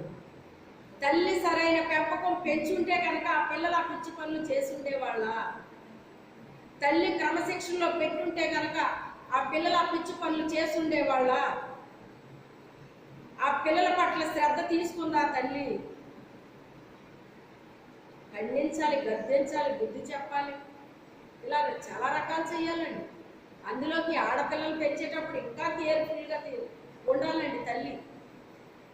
అంటే మగపిల్లలు వదిలేయమని కాదు, కానీ ఆడపిల్లలు పెంచేటప్పుడు ఇంకా చాలా జాగ్రత్త వహించాలండి. ఆ తల్లి జాగ్రత్త వహించే పిల్లలు పిచ్చి పిచ్చి పనులు చేసేవారుగా అయిపోయారండి. పిచ్చి పిచ్చి పనులు చేసేవారుగా అయిపోయారు. అందుకే వాళ్ళని చూసి అసహించుకుని దేవుడు వాళ్ళకి పెట్టిన పేరేంటంటే మోయాబు నేను కాళ్ళు కడుగుకొని పళ్ళెము అని పెట్టాడు. అయితే అలాంటి దేశానికి ఇప్పుడు ఆమె వెళ్ళిందండి. ఎవరు వెళ్ళారు? ఇప్పటివరకు ఏం విన్నారు మీరు? మోయాబు దేశానికి వెళ్ళింది ఎవరండి? నయోమి. మధురము లాంటి జీవితంతో అక్కడికి వెళితే తిరిగి వచ్చినప్పుడు ఏమని చెప్తుంది ఆవిడ? నయోమి వచ్చింది, నయోమి వచ్చింది అని అందరూ చెప్తుంటే నన్ను నయోమి అని పిలవద్దు, మధురములాంటి నా జీవితము మారాగా అయిపోయింది. అంటే చేదు చేదు అనుభవాలతో నేను తిరిగి వచ్చాను. వెళ్ళినప్పుడు నేను మధురమైన జీవితంతోనే వెళ్ళాను, కానీ తిరిగి వచ్చేటప్పటికి నా జీవితం ఎలా మారిపోయింది? చేదైన అనుభవాలతో నేను వచ్చాను. ఇప్పుడు ఒక భర్తను పోగొట్టుకున్నాను, 2 కుమారుల్ని పోగొట్టుకున్నాను. ఇంకా నన్ను నయోమి అని పిలుస్తున్నారు. ఎందుకమ్మా నయోమి అనకండి, నన్ను మారా అని పిల్లండి, చేదు అని పిల్లండి. నా జీవితం అంతా చేదైపోయింది. ఎందుకు అయ్యింది చేదు ఆమె జీవితం తెలుసా మీకు? ఆమె బెత్లెహేములో ఉండుంటే కనుక ఆమె బ్రతుకు చేదుగా మారేదా? చెప్పండి, చేదుగా మారేదా? ఆ అనుభవాలు కూడా వెళ్ళిన తను ఆ నష్టాలు అనుభవించేదా ఆమె? చెప్పండి, అనుభవించేదా? ఒక రకంగా చెప్పాలి అంటే ఆ మోయాబీయురాలి యొక్క శాపాన్ని కొట్టి పడేసిందంటండి. హల్లెలూయా. మోయాబు అంటే అసహించుకున్న దేవుడికి ఆమె యొక్క జీవితము ఒక పానార్పణంగా పోసినట్టుగా చేసిందటండి. ఆమె ఇప్పటికెవరి విషయం చెప్పలేదండి, నాకు కూడా తెలియదు, కానీ పరిశుద్ధాత్మ దేవుడు ఈ విషయాన్ని నాకు చెప్పారండి ఆయన. అప్పుడు నాకు తెలిసింది. అక్కడికి తీసుకెళ్ళిన తర్వాత ఇన్ని నష్టాలు ఆమె అనుభవించిందంటే, అంటే ఒక చరిత్రను ఆమె ఏం చేసింది ఇప్పుడు అక్కడ సృష్టించిందండి. ఏ యొక్క మోయాబు దేశము లేక మోయాబు ప్రజలంటే దేవుడికి ఇష్టం లేదో అదే ప్రజల్లో నుంచి ఒక వ్యక్తిని తీసుకొచ్చిందండి. ఎక్కడ తీసుకొచ్చింది? బెత్లెహేముకి తీసుకొచ్చింది. బలవంతంగా తీసుకొచ్చిందా? రావద్దు అంటే వెంటపడి వచ్చేటట్టుగా ఆమె ప్రవర్తన ఉందండి. అక్కడ ఆమె ప్రవర్తన చూసింది, ఆమెలో ఉన్న దేవుణ్ణి చూసింది, ఆమెను విడిచిపెట్టలేకపోయిందండి రూతు. అవునా కాదా? ఎందుకంటే ఇట్టి రీతిగా చెప్పే వాళ్ళకి ఎవరు లేరు, ఇట్టి రీతిగా చెప్పేవాళ్ళు లేరు. ఈమెను విడిచిపెట్టకూడదు అని నిర్ణయం చేసుకున్నాడు తన మనసుని. అలాంటి మాటలు ఇంకెక్కడ వినపడలేదు తనకి, వినపడలేదు, వినపడకూడని ఒక్కొక్క దానికి ఒక్కొక్కళ్ళే నియమించుకుంటాడు ఆయన. ఇంకొకరు దొరకదు దానికి. వీళ్ళ కాకపోతే ఇంకొకరు ఉంటారులే అని అనుకుంటే ఆ ఇంకొకరు నీకు అలా చెప్పరు, ఇంకా ఎలాగో చెప్తారన్నమాట. నీ ఆత్మ పట్టించుకోరాళ్ళు. నీ ద్వారా నీ శరీరానికి సంబంధించి నీ ద్వారా ఏం దొరుకుతాయో వాటిని ఆశిస్తారు తప్ప నీ ఆత్మీయ జీవితానికి మేలు చేసేవాళ్ళు ఎవరు ఉంటారు? అసలు వాళ్ళకి తెలిస్తే కదా అది. ఆమె ఎంతగా నష్టపోయింది. మోయాబు వెళ్ళి ఆమె ఆశీర్వాదాలు పొందుకుందా? నష్టాల మీద నష్టాలు, నష్టాల మీద నష్టాలు పొందుకుందా కానీ దేవుణ్ణి విడిచిపెట్టిందా? ఈ మోయాబు దేశం వచ్చి నీ నష్టపోయాను, ఎందుకు వచ్చిన దేవుళ్ళే అని అనుకుందా? ఎందుకని? ఎందుకు అనుకోలేదు? తన దేవుని కొరకు ఆమె నిలబడిపోయిందండి. ఒక మూల స్తంభముగా నిలబడింది అక్కడ. అన్ని నష్టాలు వచ్చినా కూడా దేవుణ్ణి మాత్రం ఆమె విడిచిపెట్టలేదు. అదేమన్నా చిన్న విషయం అనుకుంటున్నారా? కొంచెం ఏదన్నా జరిగితే చాలండి, ఏంటోనండి బాబు ఈ దేవుడు నమ్ముకున్నాను కానీ ఏది కలిసి రావట్లేదండి. ఏది రావాలంటే అంటే కలిసి రావాలండి. యూట్యూబ్లో ఒకటి వచ్చిందండి, మధ్యాహ్నం టైంలో చక్కగా ఆ ఇంటి ఇళ్ళలో బాగా రెడీ అయి కూర్చుందన్నమాట. ఇంట్లో అత్త కోడలు ఇద్దరు ఉన్నారు. ఓ కొడుకుని ఇద్దరు కూతుళ్ళు కావాలట. స్వామీజీలు కూడా వస్తున్నారంట. దేవుని స్తోత్రం మీరు కూడా గమనించుకోండి. స్వామీజీలు అంటే కొంతమంది ఇష్టం. వాళ్ళే దేవుళ్ళుగా అనేసుకుంటారండి. వాళ్ళ దేవుళ్ళు కాదు, మనుషులను దోచుకునేవాళ్ళు. స్వామీజీలాగా వచ్చాడట. భిక్షం దేహి అంటే ఏదో ఇంతకు వెళ్ళింది. చూసేటప్పటికి ఆమె చూసేటప్పటికి ఇల్లు చూసేటప్పటికి ఇల్లు మేడ, మనుషులు చూసేటప్పటికి బాగానే ఉంది, బాగా డబ్బు ఇవ్వగలదు అని వాడికి అర్థమైపోయింది. అర్థమైపోయి ఇగో నీ ఇంట్లో నీకు ఎంతమంది పిల్లలు ఏంటి అని అడిగాడటండి. అన్నీ ఎళ్ళతోనే చెప్పించేస్తారటండి. వాడు విషయాలన్నీ ఎడే చెప్పేస్తారటండి. వాడు అన్నీ చెప్పేశాక నీ కొడుకు కొద్ది రోజుల్లో చచ్చిపోతున్నాడని చెప్పాడటండి. ఏ తెల్లికైనా కొద్ది పోలే సత్తాడా సావని అంటదండి ఏ తల్లైనని. అయ్యి బాబా స్వామి మరి ఎలాగా అన్నదండి. అయితే ఇలా చెయ్యాలి అని చెప్పేసి ఏదో ఒకటి చెప్పి నువ్వు ఒంటరిగా వెళ్ళాలి అని చెప్పాడటండి. అంటే ఒంటరిగా వెళ్ళే ప్రదేశం కాదండి. అమ్మ ఒంటరిగా నేను ఎలాగ వెళ్ళగలను, దీనికి ఏమీ లేదా స్వామి అంటే ఉంది పారితోసుకొని చెప్పాడనమాట అండి. ఇంకోటి ఏదో చెప్పాడట, అది కుదరదు. అలాగే ఏ కుదరమై చెప్తారన్నమాట అంటాడు. ఒకసారి జ్యోతిష్కుడు వచ్చాడు కదా మనకి, సాక్షులు చెప్పాడు ఆయన. ఏ జరగో ఏ చెప్తారటండి. అదేదో మీరే చేసేయండి అని వాళ్ళు చెప్తారు. అప్పుడు ఎంత అవుతుందని చెప్తారు మేము. ఏదో ఇవ్వగలిగిన వాళ్ళు ఇచ్చేస్తారు, ఇవ్వలేకపోతే ఎంత ఇస్తాను అంత ఇస్తానని బేరాలు అంటారు అని చెప్పి మొత్తం మీద ఏది ఏమైతేనో కొన్ని వేలు పట్టుకుని వెళ్ళిపోయాడు అనమాట. కొన్ని వేలు పట్టుకొని వెళ్ళిపోయాడు.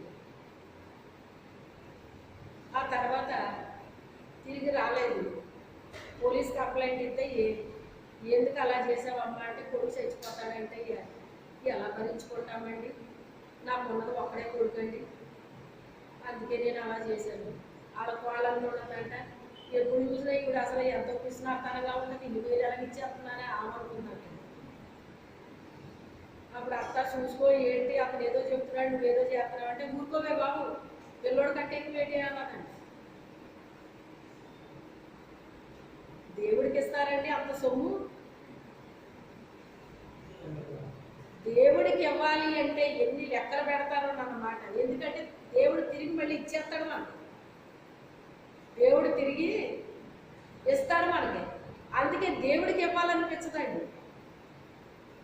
సొంత ఖర్చు ఎంతైనా ఖర్చు పెట్టుకుంటారు కానీ దేవుడికి అర్పించే విషయంలో ఎంత తక్కువగా చేస్తారు అంటే ఇక్కడ పిసినార్తనం ఉపయోగిస్తారన్నమాట అండి. వెదజల్లి అభివృద్ధి చెందువారు కలరు తగిన దానికన్నా తక్కువ ఇచ్చి, అసలు ఇందులో ఎంత అర్థం ఉందో చూడండి. అంటే వాళ్ళ దగ్గర లేకపోయినా ఏం చేశారంట, వెదజల్లేస్తున్నారట అండి. ఉండి కాదు లేకపోయినా వెదజల్లుతున్నారంటండి. వెదజల్లుతుంటే ఏమొస్తుందంట, అభివృద్ధి వస్తుందంటండి. తగిన దానికన్నా తక్కువ ఇస్తున్నారంట. అంటే తగిన దానికంటే ఏంటి, ఎంత ఇవ్వగలరో ఆ ఎంత ఇవ్వగలరు, కానీ అంత ఎవరో తక్కువ ఇస్తున్నారంటండి. ఇవ్వగలిగినంత కూడా ఇవ్వకుండా తక్కువ ఇస్తున్నారంట. దానివల్ల ఎక్కడికి వెళ్ళిపోతున్నారటండి, లేములోకి వాళ్ళంతటా వాళ్ళే వెళ్ళిపోతున్నారా, దేవుడు తీసుకెళ్ళాడు? చెప్పండి, ఎవరు తీసుకెళ్ళారు? దేవుడు తీసుకెళ్ళాడా? మేము ఎందుకు వచ్చింది, దేవుడు కలుగు చేశాడా? చాలా విషయాలు అర్థమవ్వండి మనుషులు. దేవుడేంటో నా విషయంలో సహాయం చేయట్లేదు, దేవుడేంటో నా విషయంలో సహాయం చేయట్లేదు. కొంతమంది సేవకులకు నా అనుభవాలు చెప్పేస్తున్నాడండి. చీర కొనుక్కుందాం అనుకున్న మనీ కూడా నేను దేవుడికి ఖర్చు పెడతానండి. నేను అదే పెళ్లి చీర కొనుక్కోబోతున్న అవసరమా నాకు అని ఆ మనీ నేను ప్రభువుకి నేను ఉపయోగించేదానండి. అలాగే ప్రతి విషయంలో కూడా నేను ఫలానాది కొనుక్కుందాము అనుకున్న మనీ పట్టుకెళ్ళి దేవుడికి నేను ఉపయోగించేదాన్ని అని చెప్తుంటే మేమే పాఠాలు నేర్చుకోవాల్సి వస్తుంది మీ దగ్గర అన్నారు. ఎందుకంటే మనం చేస్తేనే అవతల వాళ్ళకి చెప్పగలుగుతాం, మనం చెయ్యింది ఎలా చెప్పగలుగుతాం. నేను ఎంతగా నా వస్త్రాలతో సహా దేవుడికి నేను వెదజల్లాను, ఇచ్చాను. నేను కొనుక్కున్న వస్తువు నేను మానేసుకున్నాను. కాస్ట్లీ వస్తువు కొనుక్కోగలను, కానీ దాని బదులు తక్కువ రేట్లో నేను కొనుక్కున్నాను. ఇంకోటి ఏదో కొనుక్కుందాం అనుకున్నాను, అది మానేసి దేవుడికి అర్పించాను. ఇది మానేసి దేవుడికి అర్పించాను, అది మానేసి దేవుడికి అర్పించాను. అలాగ అనేక రకాలు నేను దేవుడికి అర్పించుకున్నానండి. అది ఎవరో నాకు చెప్తే నేను చేయలేదు. నేను దేవుడిని ప్రేమించాను కనుక, మనం ప్రేమించిన వారి కొరకు మనం ఏం చేస్తామండి, ఏం చేస్తాం చెప్పండి. నీ కొడుకు నువ్వు ప్రేమిస్తే ఎంత విలువైనా పెట్టుకుంటావు, కొంటావు. నీ కూతురు నువ్వు ప్రేమిస్తే ఎంత ఖరీదైనా పెట్టుకుంటావు. అదే పోయిందిలే, తక్కువ కొనేసి ఆ కానుక దేవుడికి అర్పించుదామని ఎప్పుడైనా అనిపించిందా నీకు? ఎవరికో వస్తున్నాయి మన ఆశీర్వాదాలు ఎందుకు మనకు రావట్లేదో కొన్ని సీక్రెట్లు తెలియవండి. చాలా మందికి తెలియదు. అనవసరమైన వాటికి ఖర్చు పెట్టేస్తారండి. అవసరమైన దేవునికి ఎలాగిస్తున్నారో, ఇవ్వవలసిన దానికంటే తక్కువ చేసేస్తున్నారటండి.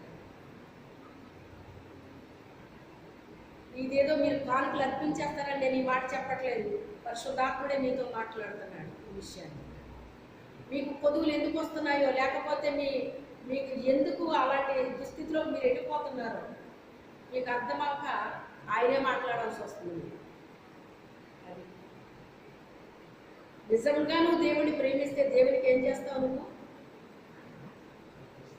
ఏదైనా నువ్వు ఇవ్వగలుగుతావు, ఆయన ఏదైనా ఆయన కొరకు చేయగలుగుతావు. నా బిడ్డల కంటే ఎక్కువగా నేను దేవుణ్ణే సంతోష పెట్టడానికి చూసుకునేదాన్ని అండి. అయితే నా బిడ్డలు విడిచిపెట్టాడు ఆ దేవుడు. మనం ఎంతగా దేవుడిని ప్రేమిస్తామో, ఎంతగా దేవునికి అర్పిస్తామో, మన బిడ్డల్ని కూడా దేవుడు అట్టి స్థితిలో పెట్టేస్తాడండి తీసుకెళ్ళి. మనం పెట్టాలనుకుంటాము, మనం పెట్టలేము వాళ్ళని, కానీ దేవుడు పెడతాడు వాళ్ళని. ఒకే ఒక మాట అనుకున్నాను, ఒక 5-10 నిమిషాలు నా కళ్ళలో నీళ్ళు వచ్చింది. 2 చుక్కలు వచ్చినాయి అది కూడా. ప్రభు ఎప్పుడు చూసినా నీ పని చెయ్యాలనే మనసే ఉంటుంది నాకు. మరి నా పిల్లలు ఏమన్నా అయితే ఏమనుకుంటారు ప్రభు అని చెప్పేసి అంటే, ప్రభు నాతో చెప్పిన మాట, నీ బిడ్డలు ఉన్నత స్థానంలో నేను ఉంచుతాను, వాళ్ళ గురించి నువ్వు చింతించవద్దు. ప్రభు నా బిడ్డల గురించి నువ్వు చింతిస్తే నేను ఎందుకు చింతిస్తానయ్యా? నా బిడ్డల విషయంలో నువ్వే కేర్ తీసుకుంటాను అంటున్నానయ్యా. నీ పొందనాలు తండ్రి అని ఆయన పనిలో కొనసాగుతాడు. అయితే నష్టాలు రావట్లేదా? చదివేవాడికి పరీక్షలు రావా?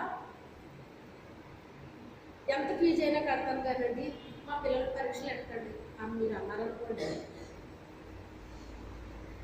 పరీక్షలు పెట్టకపోతే ఎవరికి నష్టం? మన పిల్లలకే నష్టం, మాస్టర్కి నష్టం ఉండదు. ఆడి ఎంత స్టాండర్డ్లో ఉన్నాడో, ఆడి విశ్వాసం ఎలా ఉందో, ఆడి జ్ఞాపక శక్తి ఎలా ఉందో, ఆడు ఎంతవరకు పాఠాన్ని గ్రహిస్తున్నాడో, గుర్తు పెట్టుకుంటున్నాడో, ఇవన్నీ గ్రహించడానికే పరీక్షలు వస్తాయి. అవునా కాదా? అందుకు వస్తాయి పరీక్షలు. మరి ఆ పరీక్షలు లేకుండా ఎలా పాస్ అవుతాడు? పరీక్ష లేకుండా ప్రమోషన్ ఎలా వస్తుంది? కొన్ని పరీక్షలు పాస్ అవడానికి వస్తాయట, కొన్ని పరీక్షలు ప్రమోషన్ కోసం వస్తాయటండి. కానీ పరీక్షలు అనేటువంటివి అస్సలు నచ్చవండి. స్కూల్కి వెళ్ళి రమ్మంటే వస్తున్నారు కానీ ఏమి నచ్చట్లేదు. ఎలా రాసావు ఎగ్జామ్? చాలా టఫ్గా ఉందండి. టఫ్గా ఉండడం ఏంటి? మాస్టర్ బోధించలేదా? వెళ్ళిన అక్కడ బోధించినయే ఇస్తాడా ఆయన, లేకపోతే ఏమన్నా ఎక్కడి నుంచైనా తెచ్చిస్తాడు అందులోని? చెప్పండి. బోధించినయనే ఇస్తాడా ఆయన? ఇందులో కూడా అంతే. మీకు వాక్యం ద్వారా అన్ని బోధిస్తాడు ఆయన. అన్ని బోధిస్తే మీరు ఏం చేయాలి? వాటిని ఏం చేయాలండి? గుర్తు పెట్టుకోవాలి. ఎప్పుడు ఏం చెప్పాడో ఆయన అని గుర్తు పెట్టుకోవాలి. మనం గుర్తు పెట్టుకుంటే పరీక్ష వచ్చినప్పుడు పలానా టైంలో ఇలా చెప్పాడు కదా దేవుడు అని మనకేమొస్తుంది? అది మరి నీకు జ్ఞాపకం రాలేదంటే నీకేమి లేదు. నువ్వు ఈ సేపుతో విని ఈ సేపుతో వదిలేస్తే నీకు ఎక్కడ గుర్తుంటుంది? అక్కడ కూడా అప్పుడు పేపర్ ఎలా ఉంది? టఫ్గా ఉందండి పేపరు. ఒకరికి పేపర్ పట్టుకోగానే దాని వేసేస్తుంది. ఒకటి వచ్చేస్తుంది, 2 వచ్చేస్తుంది. ఎందుకని? ఎప్పుడు చెప్పింది అప్పుడు వినాలి, మనసులో పెట్టుకోవాలి. దాని ప్రకారంగా మనము జీవించినప్పుడు మనకు అలవాటు అయిపోతుంది. కంగారు పడిపోయి బెంబేలు ఎత్తుకోము. ఒక్కొక్కసారి ఎంత బాగా విన్నా, ఎంత బాగా చదివినా కొన్ని క్వశ్చన్స్ ఇచ్చినవి మనకు ఎలా ఉంటాయండి? ఆన్సర్స్ వచ్చి మనకు రాయడు, కానీ దేనికి ఏది రాయాలో కూడా అర్థం కానట్టుగా ఇస్తాడండి ప్రశ్న అక్కడ. లేకపోతే మాస్టర్ ఎందుకు అవుతాడు ఆయన కదా? ప్రభు నువ్వు ఎలా మాట్లాడతావంటే నాతోని నాకు అర్థమయ్యేలాగా చెప్పే. నువ్వేం చెప్తున్నావు నాకు బాగా అర్థం అవ్వాలి ప్రభు, లేకపోతే నేను గ్రహించలేనేమో తండ్రి. ఇలా ప్రార్థన చేసుకునేదాన్ని నేను. మందిరానికి వెళ్తే లేకపోతే ఏదైనా మీటింగ్కి వెళ్తే మందిరంలో బోధ ఒకలా ఉంటుందండి మనకి, మీటింగ్స్లో బోధ ఒకలా ఉంటుంది. కానీ ఇప్పుడు అన్నీ సమానం చేసేసాడండి దేవుడు. అందుకని ఒకవేళ నువ్వేమన్నా కొంచెం చెప్పింది నాకు అర్థం అవుదేమో ప్రభు, అర్థం అవ్వకపోతే నేను గ్రహించలేనేమో, అందుకు నాకు అర్థమయ్యేలాగా గ్రహించే జ్ఞానాన్ని ప్రభు నాకు స్పష్టంగా అర్థమైపోవాలి తండ్రి అని చెప్పి ప్రార్థన చేసుకుని వెళ్ళేదాన్ని. ఇంకోటి తెలుసా మీకు? వాళ్ళు వేరే భాషలో చెప్పినా కూడా వాళ్ళకి అర్థమవుతుంది. హల్లెలూయా. ఎందుకని? పరిశుద్ధాత్మ దేవుడు మనకు అర్థం చేపిస్తాడు. బెంగళూరు వెళ్ళినప్పుడు మొదటిసారిగా మందిరానికి వెళ్తే వాళ్ళ కన్నడలో చెప్తారండి. కన్నడలో చెప్తే ఏమన్నా అర్థమవుతుందండి మనకి? అబ్బాయి వీళ్ళేమో కన్నడలో చెప్తారు, నాకేం అర్థమవుతుంది తండ్రి, కానీ నాకు అర్థమయ్యేలా చెయ్యి ప్రభా, నువ్వు చెప్తేనే నాకు అది అర్థమవుతుంది, వాళ్ళు చెప్తే నాకు అర్థమవుతుంది ఆయన, వాళ్ళు ఏం చెప్తున్నారో నాకు అర్థమయ్యేలా చెయ్యి ప్రభా అని ప్రార్థన చేసుకుని వెళ్ళాను. మమ్మీ ఇక్కడ కన్నడలో చెప్తారు, మరి నీకు అర్థమవుతుందా? దేవుడే అర్థం చేపిస్తాడమ్మా, నేను మందిరం అనేసి కూర్చోటానేంటి అని వెళ్ళిపోయానండి. సైతాన్ నా మీద ఎంత కక్ష కట్టాడు అంటే అండి, గ్రేజులు ఆన్ చేసుకుందామంటే కరెంట్ లేకుండా చేశాడు. సోలార్ ద్వారా కూడా వాటర్ వస్తా వేడెక్కుతుంది కదా, వర్షాలు అనమాట అండి, భయంకరమైన వర్షాలండి. అక్కడ అసలే చలి ఎక్కువ ఉంటుందండి. అసలు ఆ వాటర్ ఎలాగుందంటే ఎంత ఐస్లాగా ఉన్నాయంటే అలాగ ఉన్నాయి, మీద పోసుకుంటే కరిసేస్తాయా అన్నట్టు ఉన్నాయన్నమాట అండి. అంత పగబట్టాడండి సాతాను. ఎందుకని? మందిరం మానిపించాలని, మందిరము మానిపించాలని. నువ్వు ఎంతైనా చెయ్యి, కానీ నేను మందిరానికి వెళ్తాను, నేను మాత్రం ఆగే పని లేదు అని అనుకుని, ప్రభా నువ్వు నాకు సహాయం చేయి తండ్రి, ఈ చన్నీళ్ళు నేను ఎలా చేయను ప్రభా అనుకుని స్తోత్రం స్తోత్రం అనుకుంటా మోసుకునేటప్పటికి ఆయన కృప చూపించాడు నా మీద. ఎంత టార్గెట్ ఉంటుందో తెలుసా మన మీద దుష్టుడికి? ప్రతి విషయంలో టార్గెట్ ఉంటుందండి. మీరు అనుకుంటున్నారు చిన్ని చిన్ని అనుకుంటున్నారు, మీరు అవి చిన్ని చిన్నవి కాదు, చాలా ప్రాబ్లం క్రియేట్ అయిపోతూ ఉంటుందండి మన కోసం. ఎంత త్వరగా వెళ్దాం అనుకుంటాం అంత లేట్ అయిపోద్దండి. అలానే మనకు కావాలని లేట్ చేసినట్టు మనకు అనిపించదు, మనం లేట్ చేసుకున్నట్టు అనిపించదండి. కానీ ఎందుకు అయిపోద్దో తెలియదండి, కారణం ఏంటో ఏమీ తెలియదు. ఇలాగ రకరకాలుగా ఉంటాయి అన్నమాట అండి, రకరకాలుగా ఉంటాయి. అప్పుడే ఏదో జరుగుతుంది, అప్పుడే ఏదో జరుగుతుంది, అప్పుడే ఏదో జరుగుతుంది. ఎన్నో రకాలుగా ఉంటాయండి పరిస్థితి. ఏది ఏమైనప్పటికైనా ఒక చరిత్ర నాకేం చేసిందండి, సృష్టించింది. ఒక శాపంలో బతుకుతున్న వాళ్ళని ఏం చేసింది, శాపం నుంచి విడుదల చేసి తీసుకొచ్చిందండి. ఇది ఏమన్నా చిన్న విషయం అనుకుంటున్నారా? ఒక సవాల్కరమైన జీవితం అండి ఇది. నయోమి చరిత్ర మామూలుది కాదండి. ఆవిడది చాలా త్యాగాలు చేసింది అన్నమాట అండి ఆవిడ. అసలు మరి భర్తను పోగొట్టుకున్నప్పుడు ఏం చేయాలండి? ఆమె కృంగిపోయి మళ్ళీ ఆమె లేవకూడదు, మళ్ళీ తోడు వాళ్ళపోయారు, ఇంకెంత కృంగిపోవాలి ఆమె. కానీ ఏం చేసింది? కృంగిదల వస్తుంది, రాదని నేను చెప్పను, వస్తుందండి. సాతానుడు వేసే బాణాల్లో ఇవొక బాణాలండి. కృంగిపోయే పరిస్థితుల్ని తీసుకొస్తాడండి మన జీవితంలో.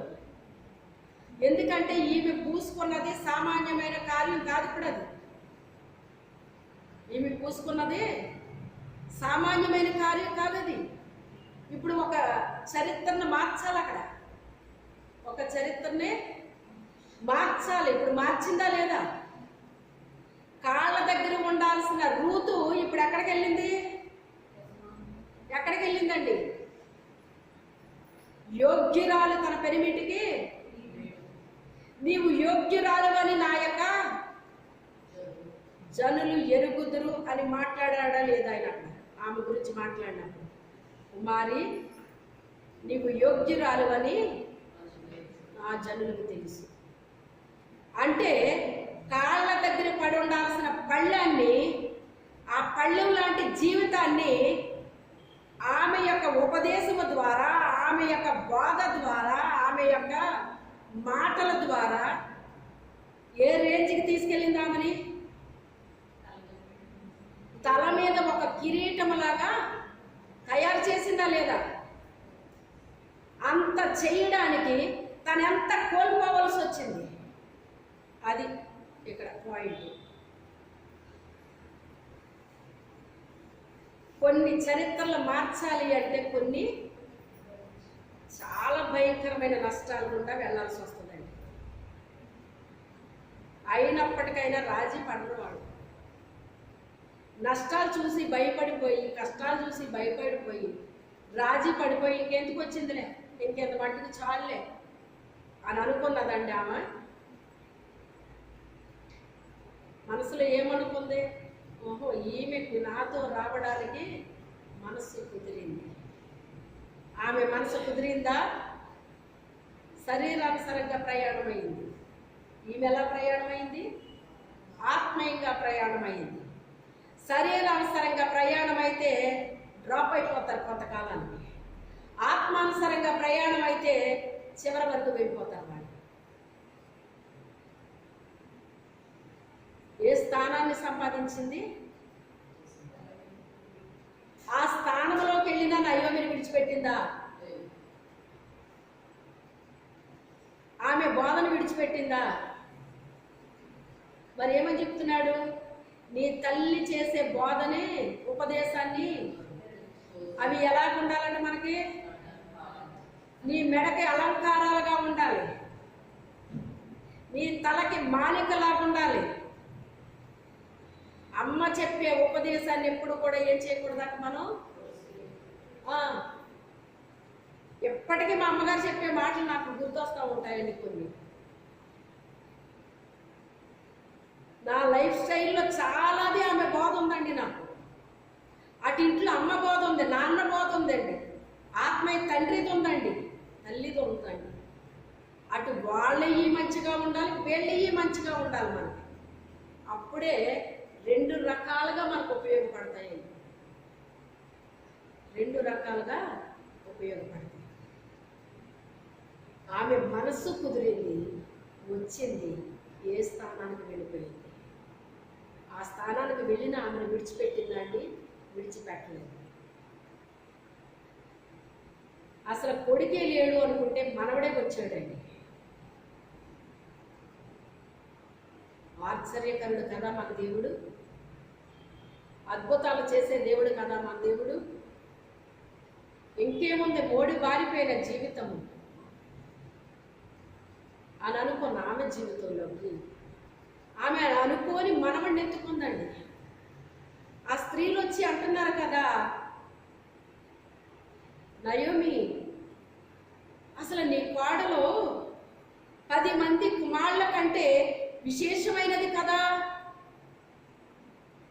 ఆమె ఎంత విశేషమైనది అయిపోయిందట.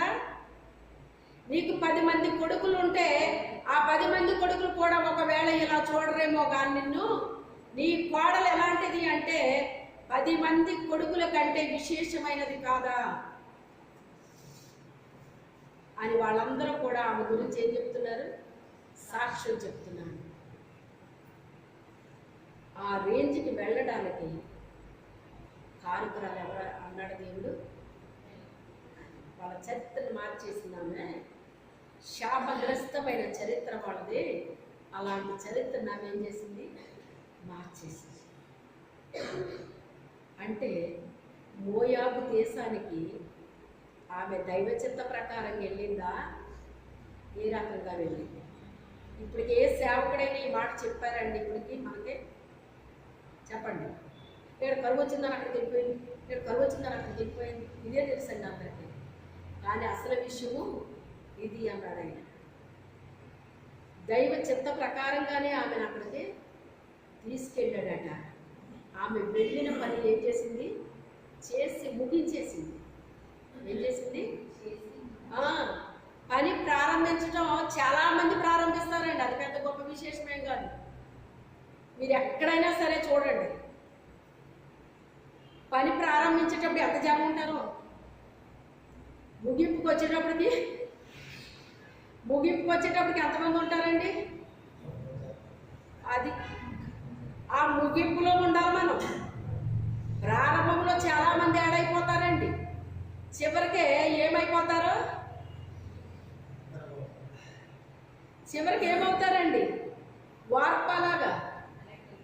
అది ఎందుకంటే అది లాగేస్తూ ఉంటుంది. లోకము లాగుతూ ఉంటుంది. శరీరాశ, నేత్రాశ, జీకుటంబము ఇవన్నీ వాళ్ళని ఎక్కడికి లాగుతాయి? లోకంలోకి లాగుతూ ఉంటాయి.